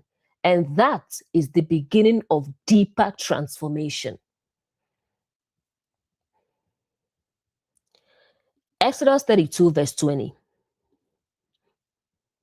And he took the calf which they had made and burned it in the fire and ground it into powder and stood it upon the water and made the children of Israel drink of it. Took the calf means directly confronting the false belief. Burned it in the fire means intense clarity exposing it. Ground it to powder means breaking it into nothing, removing its structure. Strewed it upon the water means mixing it with awareness. Water here represents consciousness. Made them drink it means internalizing the truth about the illusion. This is a step-by-step process of transformation. He burned it. Fire equals clarity. This is where you see the belief clearly, where it came from, how it's formed, why it's not true. It can no longer hide. Ground it to powder. The belief is not just challenged, it is broken apart completely. No solid structure remains. No convincing story remains. It loses all form. Strewed it upon the water. Water equals awareness or consciousness. Now, the illusion is mixed into awareness, meaning you now see it for what it is. It becomes obvious. It becomes transparent. It can no longer deceive you. Made them drink it. This is the deepest part. You don't just see the illusion, you internalize the understanding of it. You fully realize this was never true, and that realization becomes part of you. Relationship example. You believed they don't care anymore. Now you see where that thought came from, how you misinterpreted things. You break it down completely, and now you can't believe it the same way again. Career example. You believed this isn't working. Now you see your progress, your growth, your impatience. The belief dissolves, and now you operate differently. Religion example. You believed God is distant. Now you see it was perception. It was interpretation. That belief cannot hold anymore. The deeper revelation. This verse reveals true transformation happens when a false belief is not just seen, but fully understood and dismantled. When you truly see something for what it is, you can never be deceived by it the same way again. There are beliefs that once felt solid, real, and unquestionable. But when awareness fully sees them, they are exposed, broken down, and dissolved. And what remains is clarity. Because once illusion is reduced to nothing, truth stands effortlessly. And that is what real freedom feels like. Verse 21. And Moses said unto Aaron, what did these people unto thee, that thou hast brought so great a sin upon them? Moses said, this is awareness speaking. Aaron represents the mind or interpretation. What did these people unto thee means what caused you to respond this way? Brought so great a sin means created a major distortion or misalignment. After the illusion is exposed and the belief is dismantled, awareness now reflects. How did this even happen? Next line, what did these people unto thee? This is a deep question. It's like asking, why did you, the mind, react this way? What triggered it? What made you interpret things like this? Why did you create that belief? This is self-reflection. Awareness versus mind. This shows a separation. Moses' awareness observes clearly. Aaron, the mind, reacts and interprets. Awareness now examines the mind. So great a sin. Sin equals missing the mark, distortion, and misalignment with truth. This wasn't a small misunderstanding. It became a fully formed false reality, a belief, behavior, and identity expression, all built from misinterpretation. Relationship example. You step back and ask, why did I assume they didn't care? You begin to see past experiences, fear of loss, and insecurity.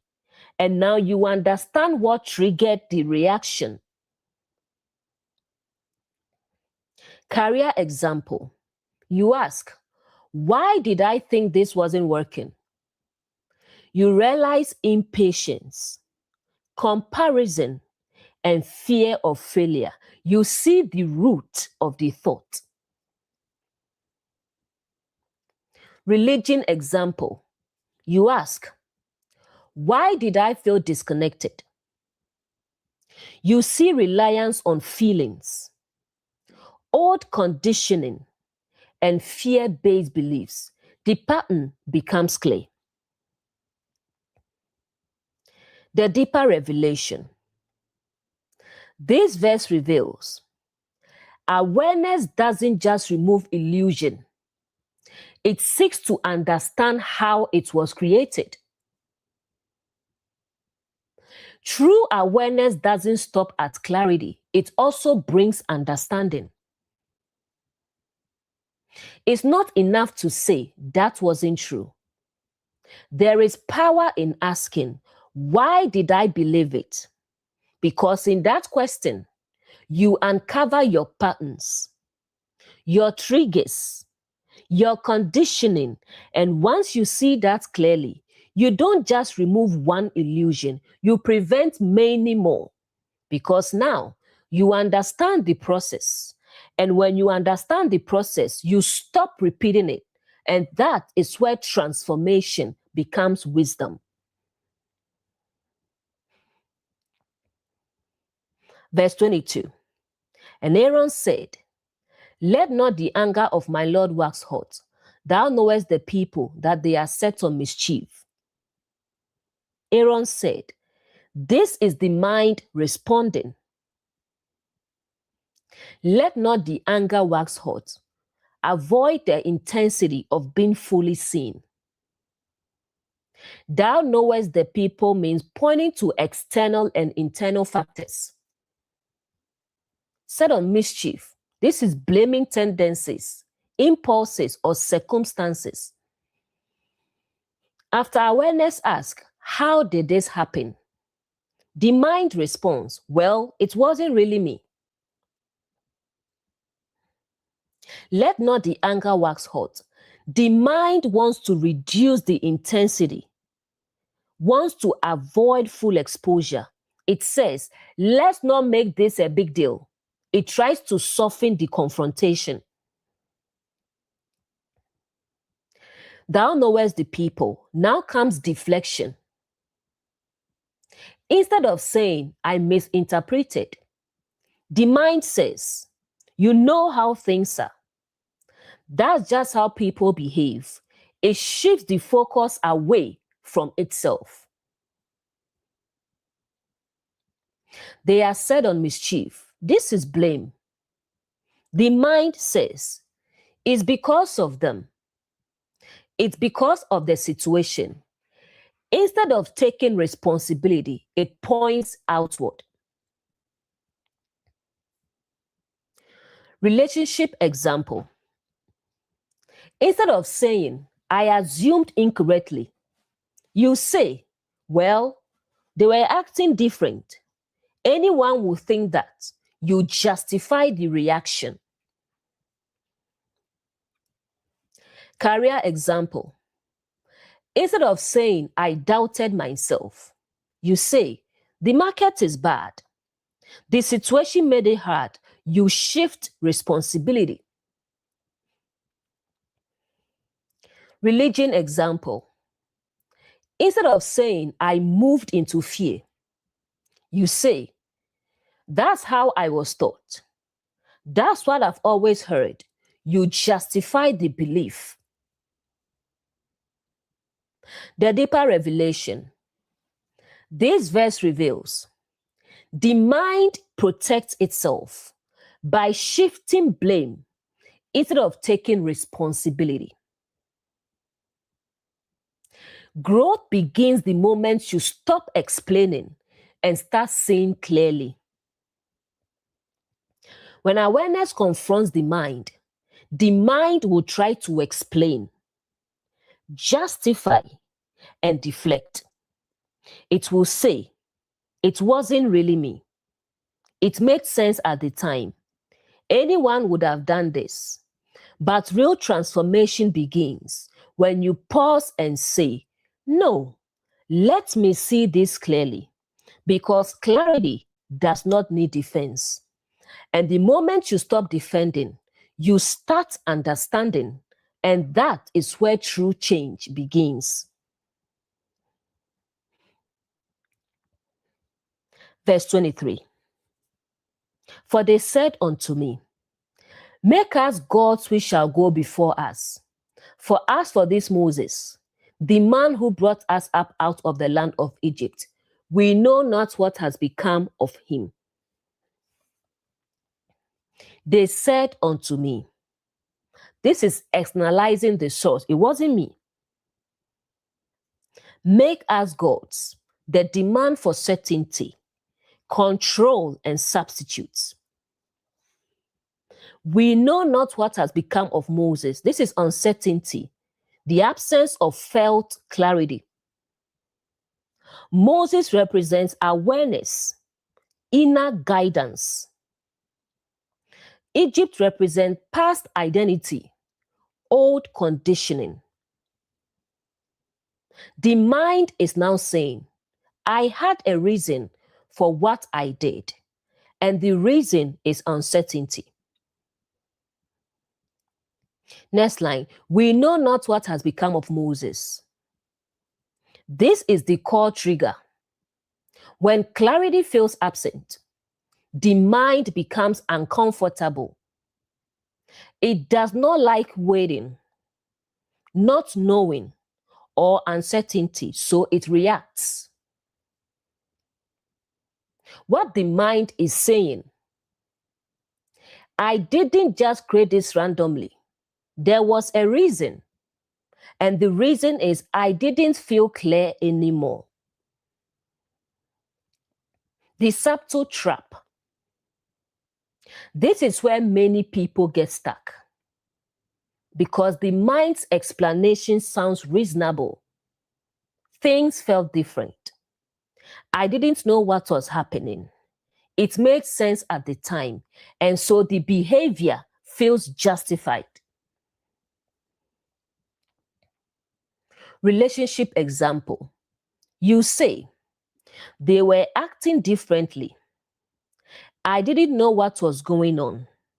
So you assumed, reacted, and created a story, and you justify it. Career example. You say, progress slowed down. I didn't know where this was going, so you doubted, lost consistency, considered quitting, and you justify it.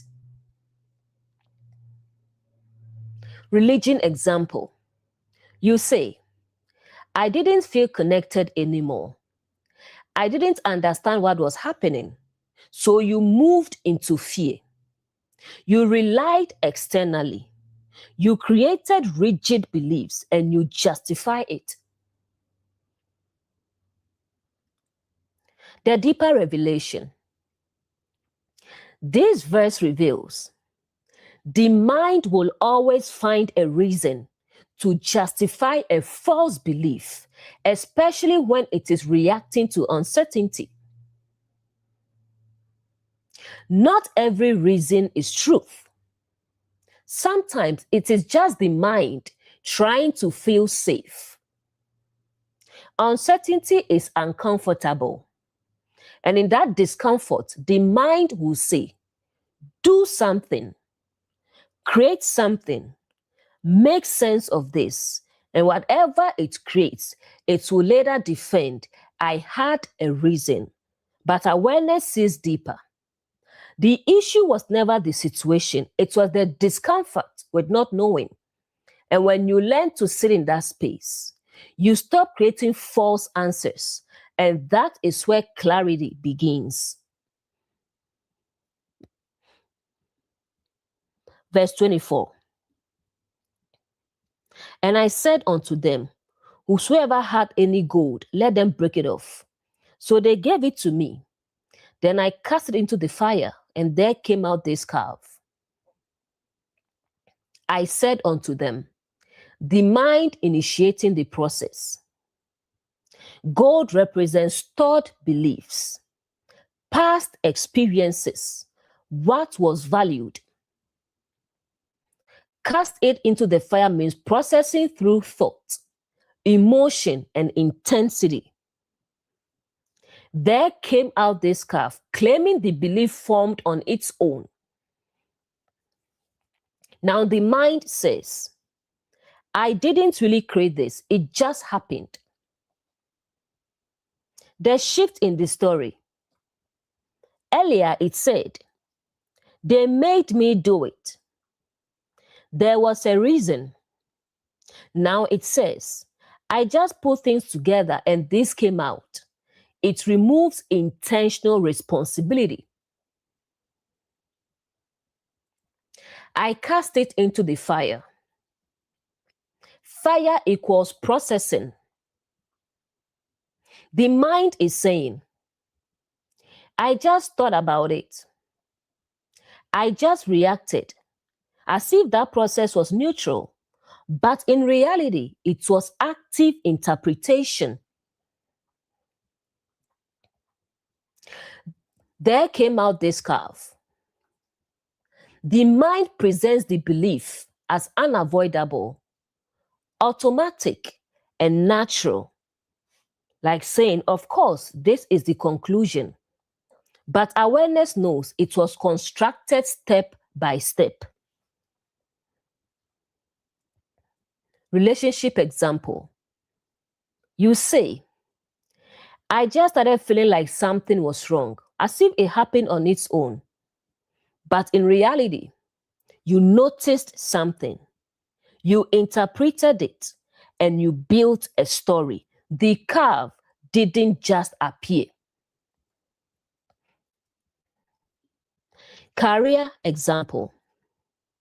You say, I just lost motivation, as if it happened naturally. But in reality, you had thoughts. You entertained doubt. You reinforced it. It was a process. Religion example. You say, I just started feeling disconnected, as if it came from nowhere. But in reality, you shifted your focus. You engaged certain thoughts. You reinforced certain beliefs. It didn't just happen. The deeper revelation. This verse reveals the mind will present its creations as automatic to avoid responsibility for forming them. Awareness shows you the process. The mind tells you it just happened. There are thoughts you will say, I just felt this way. It just happened. This is just how it is. But if you slow down, you will see there was a moment you noticed, a moment you interpreted, a moment you believed, and that's where it's formed. Because nothing appears fully formed, it is built.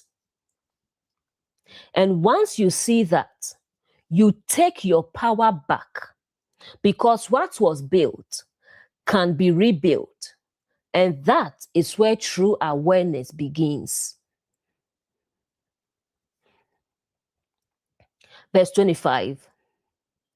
And when Moses saw that the people were naked, for Aaron had made them naked unto their shame among their enemies.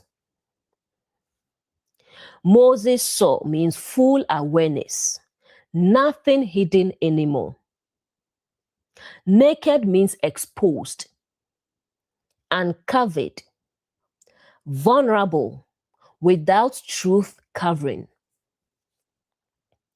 Aaron made them naked means the mind caused the exposure through false belief. Shame is misalignment revealed. Inner discomfort when illusion is seen. Enemies represent external reflections, situations, and consequences. After the belief was created, after the illusion was lived out, after the mind justified it, awareness now sees the result. Moses saw. This is total clarity, no denial, no justification, just seeing what is. They were naked. Naked doesn't mean physical, it means uncovered. No truth covering, no clarity protecting, no awareness guiding. You are exposed to the effects of the belief. Aaron made them naked. This is key. The mind didn't just create the belief, it removed your alignment. It took away clarity. It replaced truth. It left you unprotected. And now you feel the consequences. Unto their shame. This is not condemnation. It is realization. The feeling of this isn't aligned. This doesn't feel right. I see what I did. It's awareness recognizing misalignment. Among their enemies. Enemies equals consequences or external reflections. When you act from illusion, your environment reflects it. Tension in relationships, stagnation in career, confusion in understanding, not because something is attacking you, but because you are exposed. Relationship example. You acted from the belief they don't care. Now there's distance, there's tension and misunderstanding, and you feel something is off. That's the exposure. Career example. You acted from doubt. This isn't working. Now there's inconsistency and missed opportunities, and you feel I'm not where I could be. That's the exposure. Religion example. You acted from fear, I'm disconnected.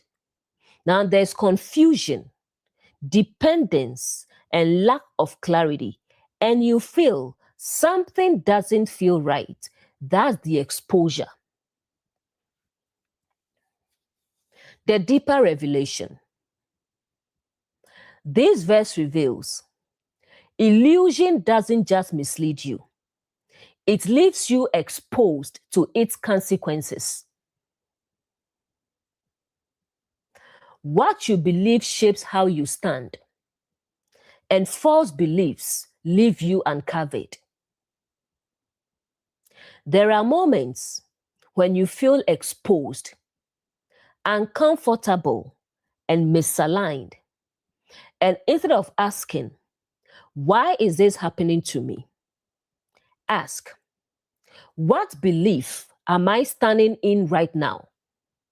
Because when truth is not covering you, illusion will expose you, not to shame you, but to show you clearly this is not aligned. And the moment you see that, you can return to truth. And when you return, you are no longer exposed. You are established again. And that is the purpose of awareness. Verse 26. Then Moses stood in the gate of the camp and said, who is on the Lord's side? Let him come unto me. And all the sons of Levi gathered themselves together unto him. Moses stood means awareness becomes firm and grounded. Gate of the camp is the point of decision, entry between two states. Who is on the Lord's side means alignment with truth versus illusion. Come unto me means return to awareness. Sons of Levi represent discernment, those who choose alignment. This is no longer observation or reflection. This is decision. Stood in the gate of the camp. The gate represents a threshold between illusion and truth, reaction and awareness, where you can't stay in between anymore. Who is on the Lord's side? This is not about division, it's about alignment. It's the moment where you ask, what am I choosing now? Is it truth or the belief I created? You must decide. Let him come unto me. This is an invitation. It's saying return to awareness. Leave the illusion. Leave the reaction. Leave the misinterpretation and come back to clarity. The sons of Levi gathered. Levi represents discernment and alignment. These are the parts of you that recognize truth, choose clarity, and are willing to let go of illusion. Not everything within you responds, but what is aligned does. Relationship example. You see clearly I created a false story. Now comes the moment. Will I continue acting from it or return to clarity? And you choose honest communication and grounded response. That's choosing the Lord's side. Career example. You see, I let doubt take over. Now the decision, do I stay in that or return to clarity? And you choose consistency, focus, and action. That's alignment. Religion example. You see, I moved into fear. Now the decision, do I stay in that belief or return to truth? And you choose inner awareness, clarity, and understanding. That's choosing truth. The deeper revelation. This verse reveals awareness eventually brings you to a point where you must consciously choose alignment. Clarity is not enough. You must choose it. There comes a moment after everything is seen, after everything is understood, where you can no longer stay in between. You must choose truth or illusion. And that choice is not made once. It is made in your thoughts, in your actions, and in your responses every day. And when you choose awareness, everything begins to realign. Because truth is not forced, it is chosen. And that is where transformation becomes real. Verse 27. And he said unto them, thus said the Lord God of Israel, put every man his sword by his side, and go in and out from gate to gate throughout the camp, and slay every man his brother, and every man his companion, and every man his neighbor. What does Hebrews 4:12 say? It says the word of the Lord is like a double-edged sword. So sword here represents discernment or clarity. By his side means always active, ready, and present. Gate to gate means every area of the mind, every entry point. Camp is your inner world, your thoughts, emotions, and patterns. Brother, companion, and neighbor, these are familiar patterns, close thoughts, habitual beliefs. Slay means cut off, separate from, no longer identify with. After the decision, who is on the side of truth? Now comes the action. Remove what is not aligned. Put every man his sword. This means activate discernment. You are no longer passive or observing only. You are actively choosing.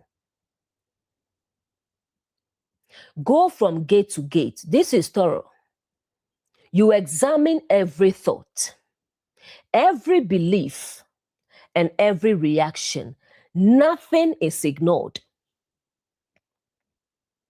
Brother, companion, neighbor. This is very important. These are not enemies. They are familiar patterns, thoughts you've lived with, beliefs that feel normal, and reactions that feel natural. That's why they are called brother, companion, and neighbor. They are close to you. Slay every man. This is not physical. It is separation. Man represents identity, the self-concept, conscious awareness.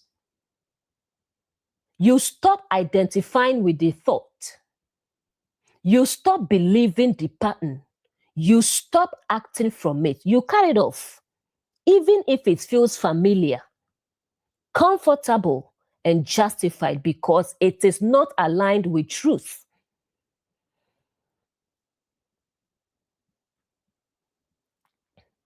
Relationship example. You notice patterns like overthinking, assuming, and reacting emotionally. They feel natural, like this is just me. But now you use discernment. You say, this thought is not true. This reaction is not aligned, and you stop acting from it. Career example. You notice patterns like doubt, procrastination, and comparison. They feel familiar, but now you cut them off. You choose clarity, consistency, and focus. Religion example. You notice patterns like fear-based thinking, dependence, and limiting beliefs. They feel normal, but now you separate from them. You choose awareness, truth, and understanding. The deeper revelation. This verse reveals transformation requires the willingness to let go of even the most familiar patterns. Not everything that feels like you is truly you. There are thoughts, beliefs, and patterns that feel close. Like this is just how I think. This is just who I am. But awareness reveals not everything familiar is true. And in that moment, you must be willing to separate, release, and let go, even if it feels uncomfortable, because what is not aligned cannot go with you. And when you do that, you create space for truth to remain. And that is the discipline of awareness. Verse 28. And the children of Levi did according to the word of Moses. And there fell of the people that day about 3,000 men. Children of Levi represent discernment in action, aligned awareness. Did according to the word means obedience to truth, acting on clarity. There fell means collapse, removal, dissolution. 3,000 men represents large number, many patterns, not literal 3,000. Previously, awareness called for separation. Discernment was activated. Now it is applied. They did according to the word. This is key. Not just hearing truth, not just understanding truth, but acting on it. This is choosing differently, responding differently, and thinking differently. This is where transformation becomes real. There fell. This means patterns collapse, not by force, but because they are no longer supported. Their belief is not fed. The reaction is not followed. The thought is not entertained, so it falls. 3,000 men. This is symbolic. It represents many patterns at once. When you apply real awareness, it doesn't remove just one thing. It removes layers. It removes thoughts, reactions, assumptions, and habits all connected to that illusion. So when it says about 3,000 fell, it's not about counting people. It's revealing a massive internal shift happened. Many patterns collapsed. Many beliefs dissolved. A full transition took place. Not partial, significant and widespread within the inner system. Relationship example. You don't just stop one behavior. Suddenly, overthinking reduces. Emotional reactions calm. Communication improves. Multiple patterns fall at once. Career. You don't just fix one thing. Suddenly, confidence increases. Consistency improves. Clarity sharpens. A whole system shifts. In spirituality, you don't just change one belief. Suddenly, fear disappears. Understanding deepens. Peace stabilizes. Your entire perception transforms. The deeper revelation. 3,000 is not a number of loss. It is a symbol of large-scale transformation. When awareness is applied fully, transformation doesn't happen in parts. It happens in waves. Sometimes you think change is small. But when you truly see and truly choose, the shift is not minor. It is massive. Because one moment of clear awareness can undo layers all at once. And that is the power of true transformation. Verse 29. For Moses has said, consecrate yourselves today to the Lord, even every man upon his son and upon his brother, that he may bestow upon you a blessing this day. Consecrate yourselves means set apart, dedicate, align intentionally. Today is present moment, immediate choice.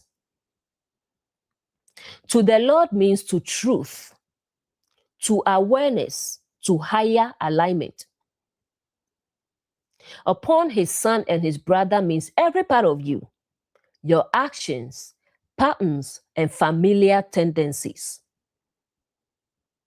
Bestow a blessing is the result of alignment, which is clarity, stability, and peace.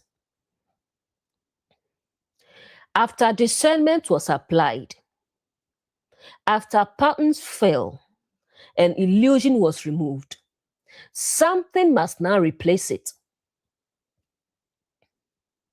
Consecrate yourselves. This means intentionally align yourself, not passively, but consciously. You decide how you think, how you respond, and what you believe based on truth. Today, this is powerful. Not someday, not gradually, now. Alignment is always a present choice.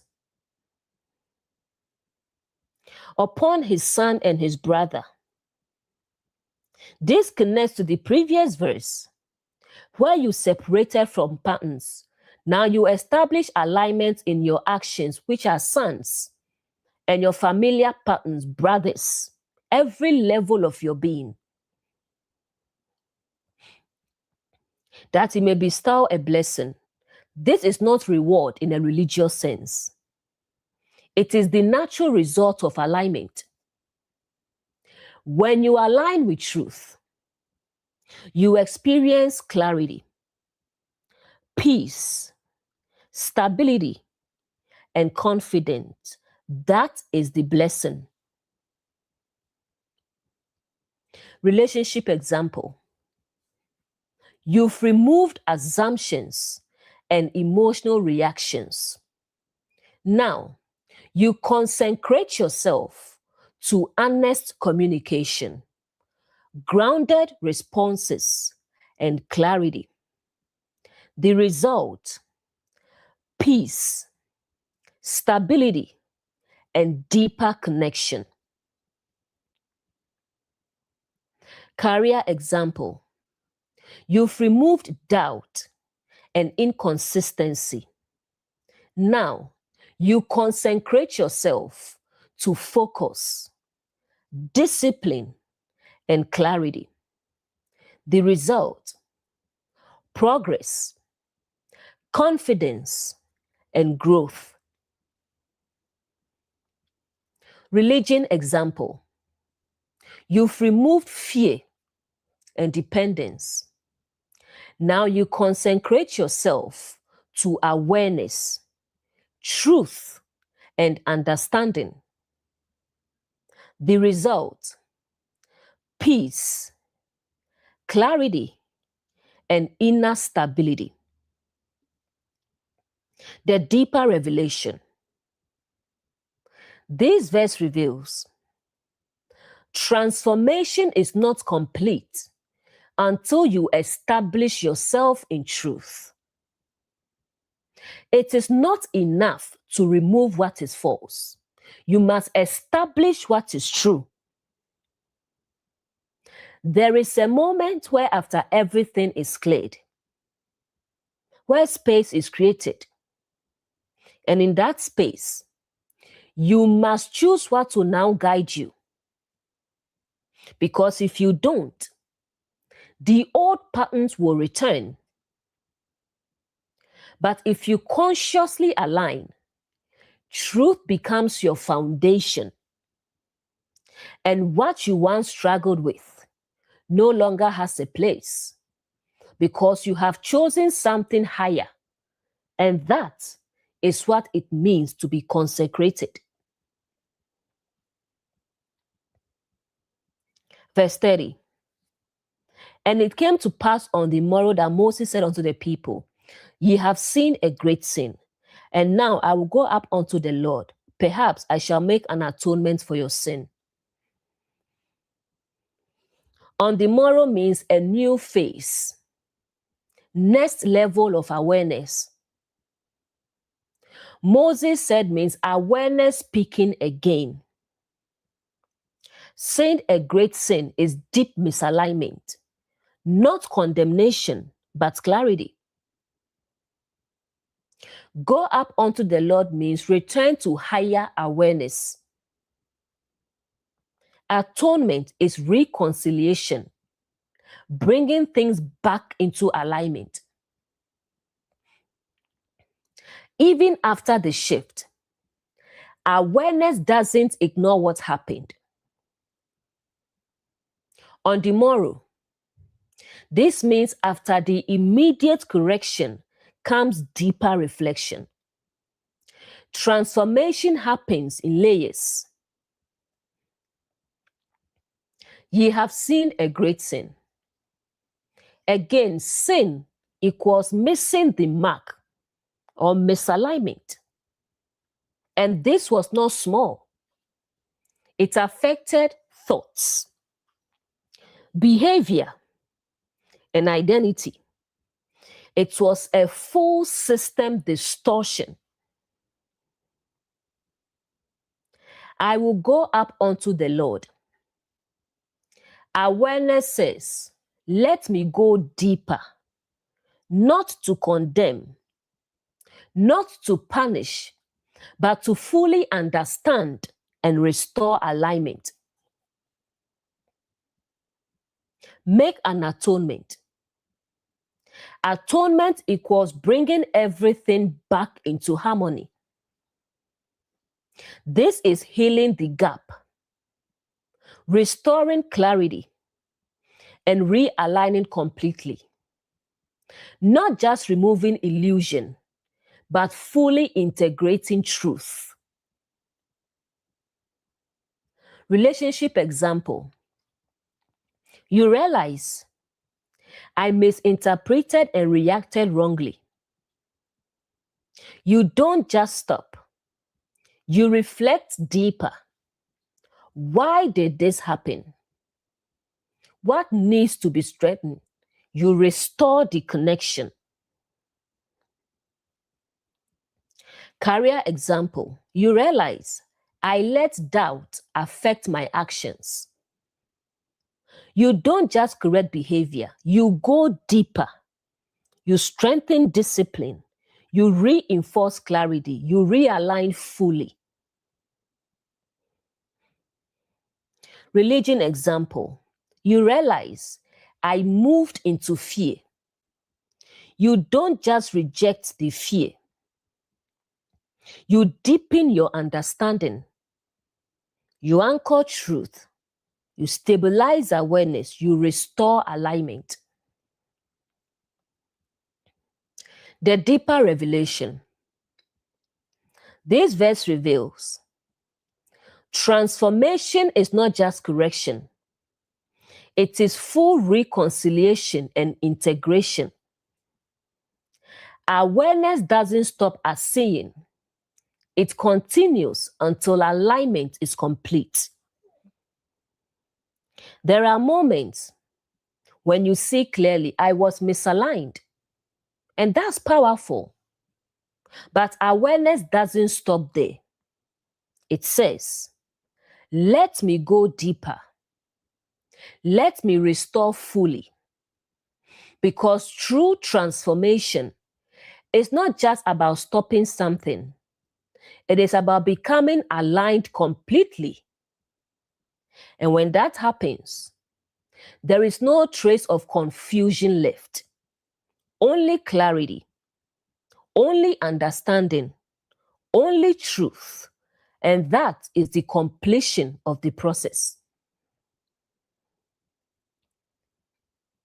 Verse 31. And Moses returned unto the Lord and said, Oh, these people have sinned a great sin and have made themselves gods of gold. Moses returned. This is awareness going back into deeper reflection. Unto the Lord means aligning again with truth. Sinned a great sin, a significant misalignment clearly seen. Made themselves gods of gold means created false beliefs from valued ideas. This is different from earlier. Before, the mind justified. The mind deflected.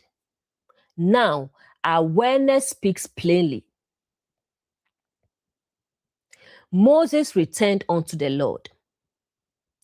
This shows continued alignment.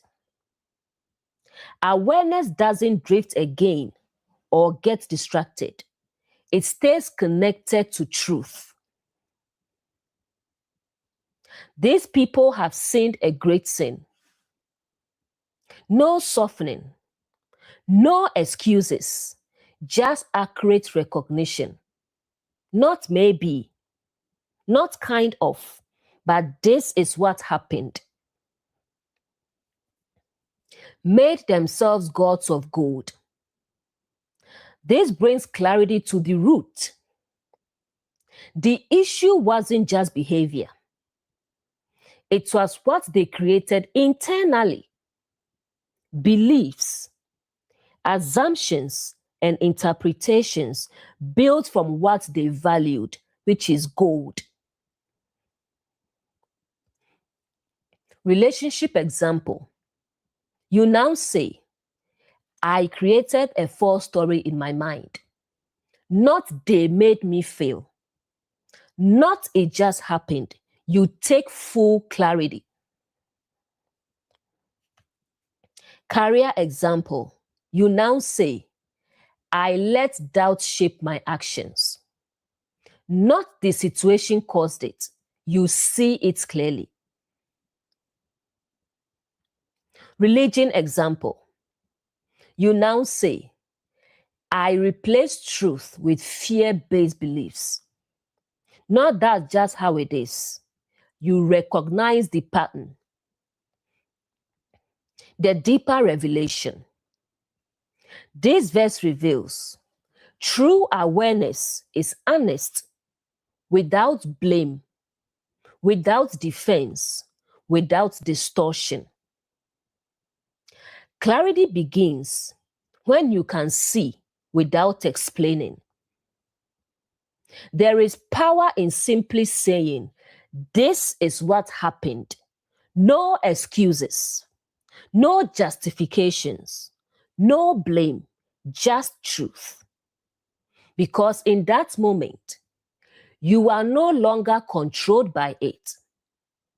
You are no longer defending it. You are no longer repeating it. You are seeing it. And the moment you truly see, you are free to change. And that is where real transformation deepens. Verse 32.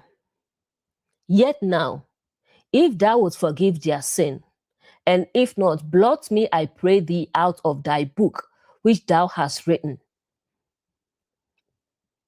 Forgive their sin means release the misalignment, restore harmony. If not, is recognition of consequence if misalignment remains. Blot me out means remove identity, dissolve the sense of self tied to the system.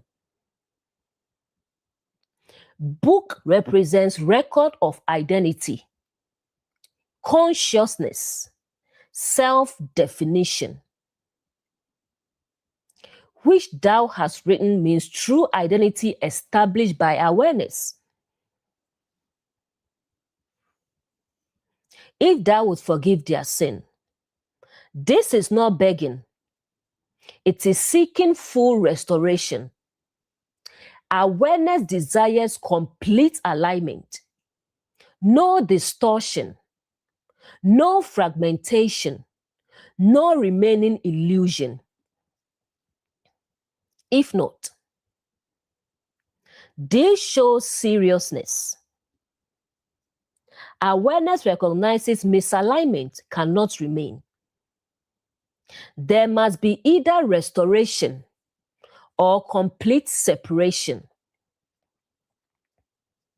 Blot me out. This is powerful. It's not literal removal. It is complete disidentification. Awareness is saying, if this system remains in distortion, I will not identify with it. Out of thy book. The book represents identity, who you believe yourself to be, how you define yourself, the consciousness you live from. You are the book of life. It's not a literal book. It is you. Your true self. That's why it says, whoever was not found written in the Lamb's book of life was cast into the lake of fire. It's talking about you. Whatever is not aligned with your true self, it's refined. You are the book of life.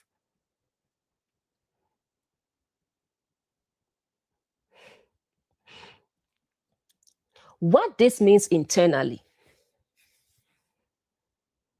This is the moment where you say, I will not be the version of myself that lives in this distortion.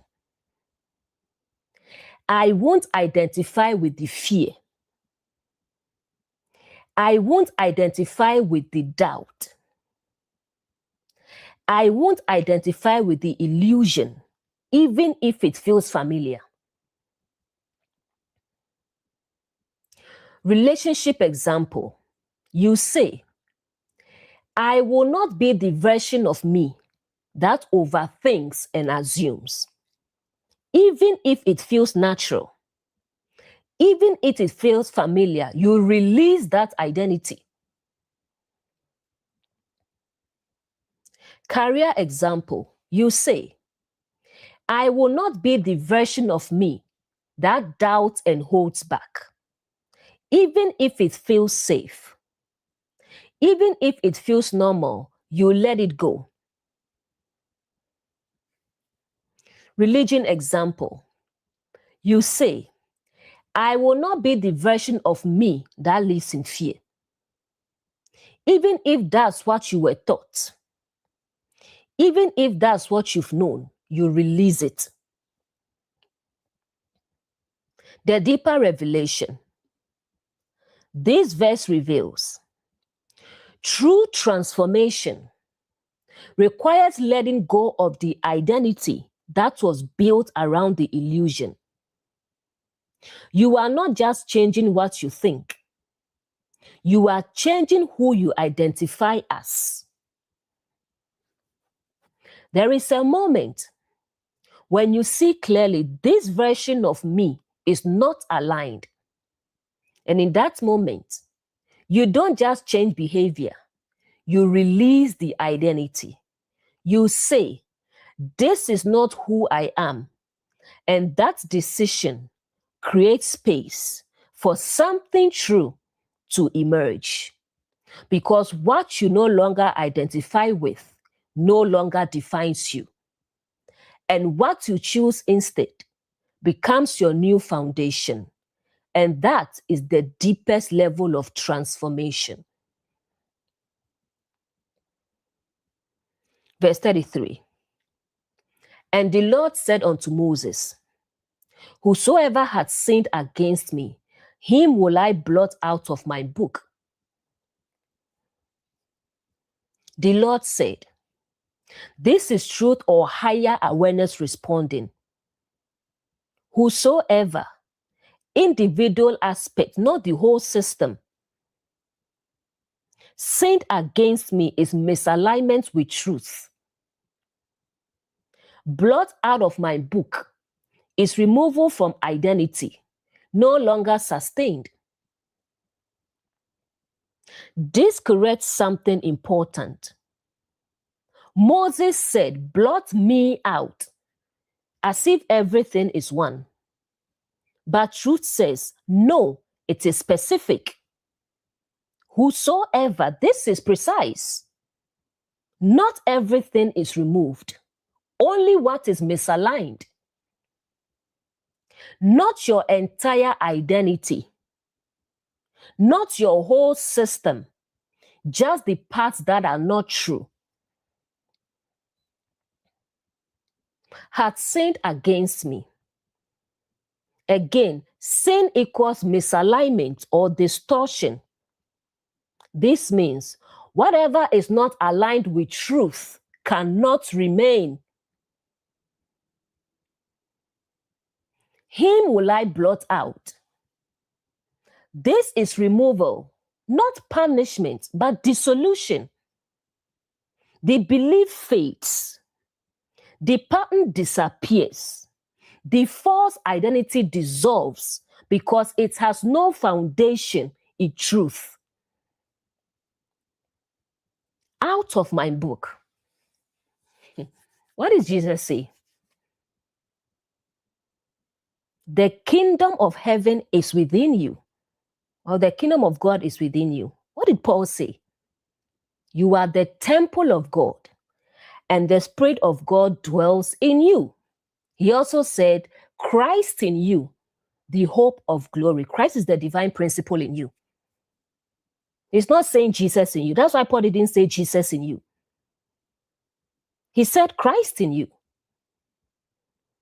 Because Christ is the divine principle Jesus lived from. Jesus is the vessel. Christ is the content. Jesus revealed Christ. Jesus revealed the divine principle. That's why Paul said Christ in you. So the book is your true identity. Only what is aligned, real, and true remains part of it. Everything else falls away. This is the same pattern you see in Revelation. Whosoever was not found written in the book of life. This is not about people being destroyed. It is about what is not aligned being removed from you. Not a person, but anything within you that is false, misaligned, or rooted in illusion is cast into the lake of fire. Lake or water represents purification. Fire represents transformation or refinement. Fire does not destroy gold, it refines it. Water purifies. When you combine water and fire, lake of fire, cleansing and purification, cleansing and transformation, cleansing and refinement. That's the lake of fire. It's not a torture place. The fire is not torture, it is refinement. Truth does not destroy you, it refines you.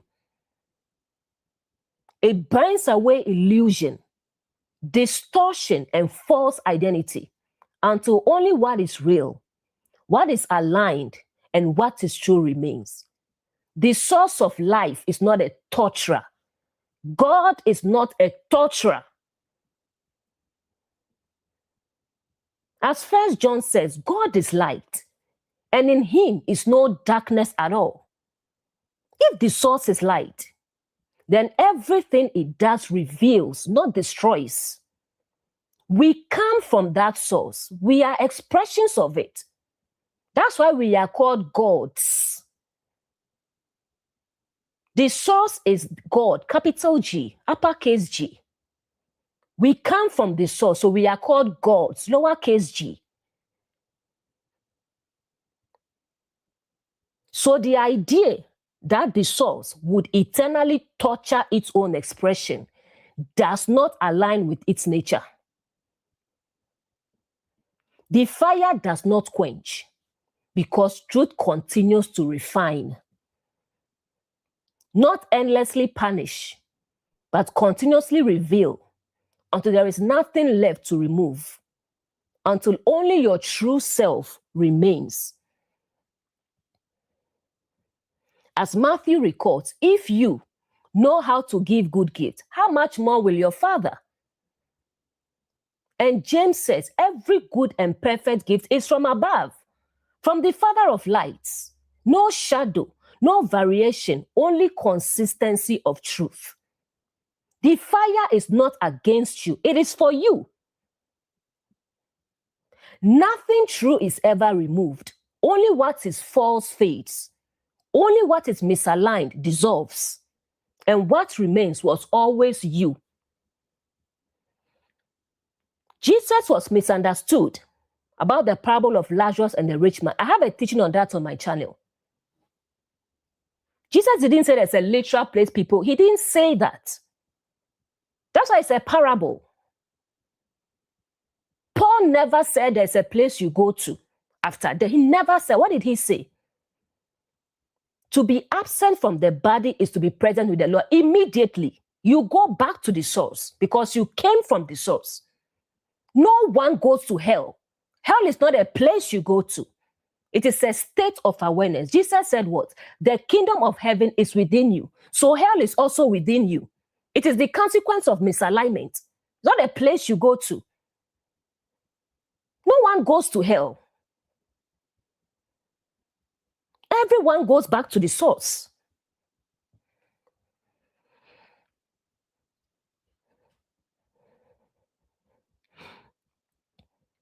Career example. Not everything you've built is lost. Only the part that doubts, hesitates, and limits, that part is removed. Religion example. Not your entire understanding is wrong. Only the part that operates in fear, depends externally, misinterpret, that part falls away. The deeper revelation. This verse reveals transformation does not remove you. It removes what is not truly you. You are not being erased. Only what is not true about you is. You don't lose yourself. You don't start over. You don't become nothing. Instead, everything that is not aligned gently falls away. And what remains is what was always real. Because truth does not need to be created. It only needs everything else to be removed. And that is the restoration of identity.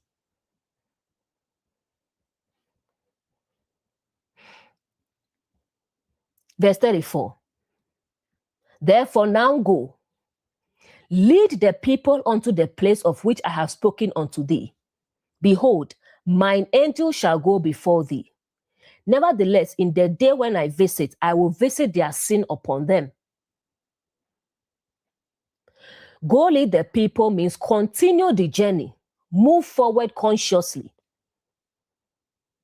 The place I have spoken means alignment, purpose, state of truth. Angel shall go before is inner guidance, awareness directing you. Visit their sin upon them. This is not God doing something. It's the consequence of misalignment becoming visible. It's the law of principle. You reap what you sow. It's not God doing something. It's law. That's why Paul said, well, God is not mocked. Whatsoever a man soweth, that shall he also reap. It's a law. It's not God doing something. So visit their sin upon them. The consequences of misalignment becoming visible. After illusion is exposed, after patterns removed, and identity clarified, life continues. Go lead the people. This is important. You don't stay in reflection, correction, or analysis. You move forward. But now, with awareness, unto the place I have spoken. This represents your aligned state, which is clarity, truth, and understanding. The direction has not changed. My angel shall go before thee. Angel equals guidance, inner knowing, and awareness leading. Not you are not moving blindly. You are guided. You are aware. You are aligned. I will visit their sin upon them. This is not punishment. It means consequences remain visible. Even after awareness, past actions and past patterns may still have effects. But now you see them clearly. And because you see them, you don't repeat them. Relationship example, you've corrected your perception, but there may still be tension. Things may need time to stabilize. Those are the visited effects. But now you handle them with awareness. Career example, you've regained clarity, but some opportunities may have been missed.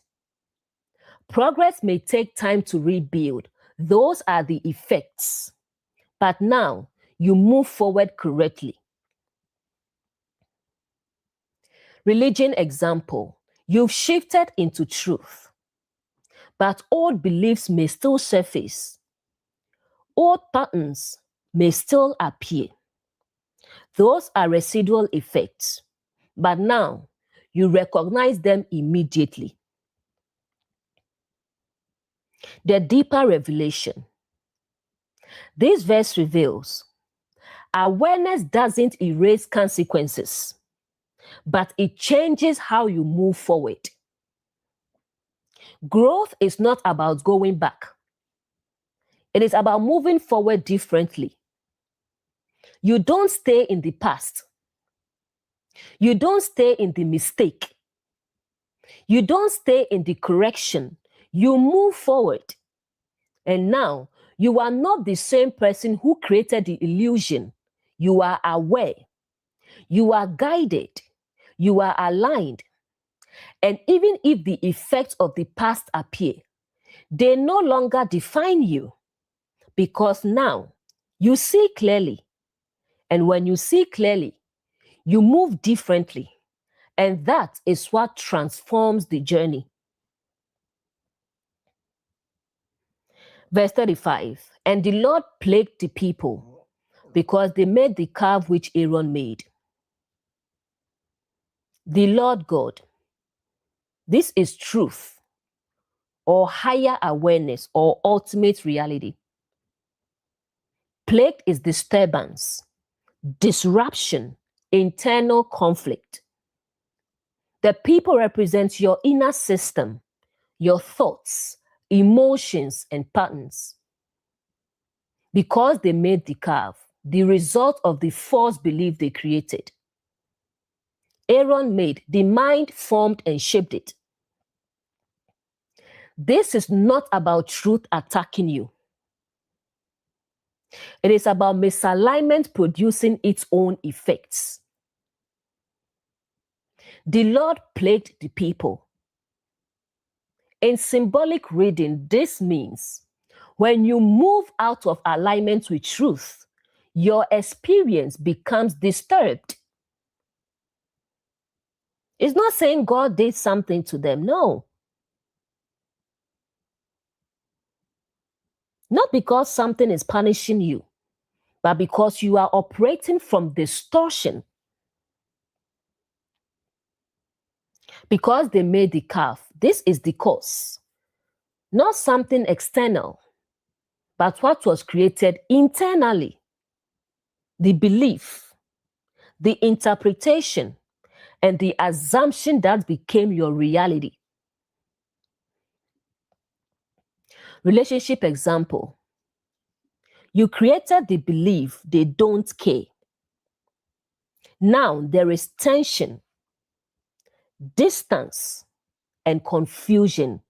That is the plague. Not punishment, but the result of the belief. Career example. You created the belief this isn't working. Now there's inconsistency, stagnation, and missed opportunities. That's the effect. Religion example. You created the belief God is distant. Now there is fear, confusion, and dependence. That's the result. This verse reveals truth does not harm you. Misalignment creates disturbance within you. What you experience is not punishment. It is the natural result of what you believe. Nothing was done to you. It was produced through you. The belief, the interpretation, and the illusion shaped the experience. And once you see that, you stop looking outward for the cause and you return inward, where change actually begins. Because when the belief changes, the experience changes. And that is the true ending of the chapter. From illusion to exposure, to separation, to alignment, to understanding. And this brings us to the end of the chapter. Thanks for listening, and I will see you in the next teaching. Have a good night.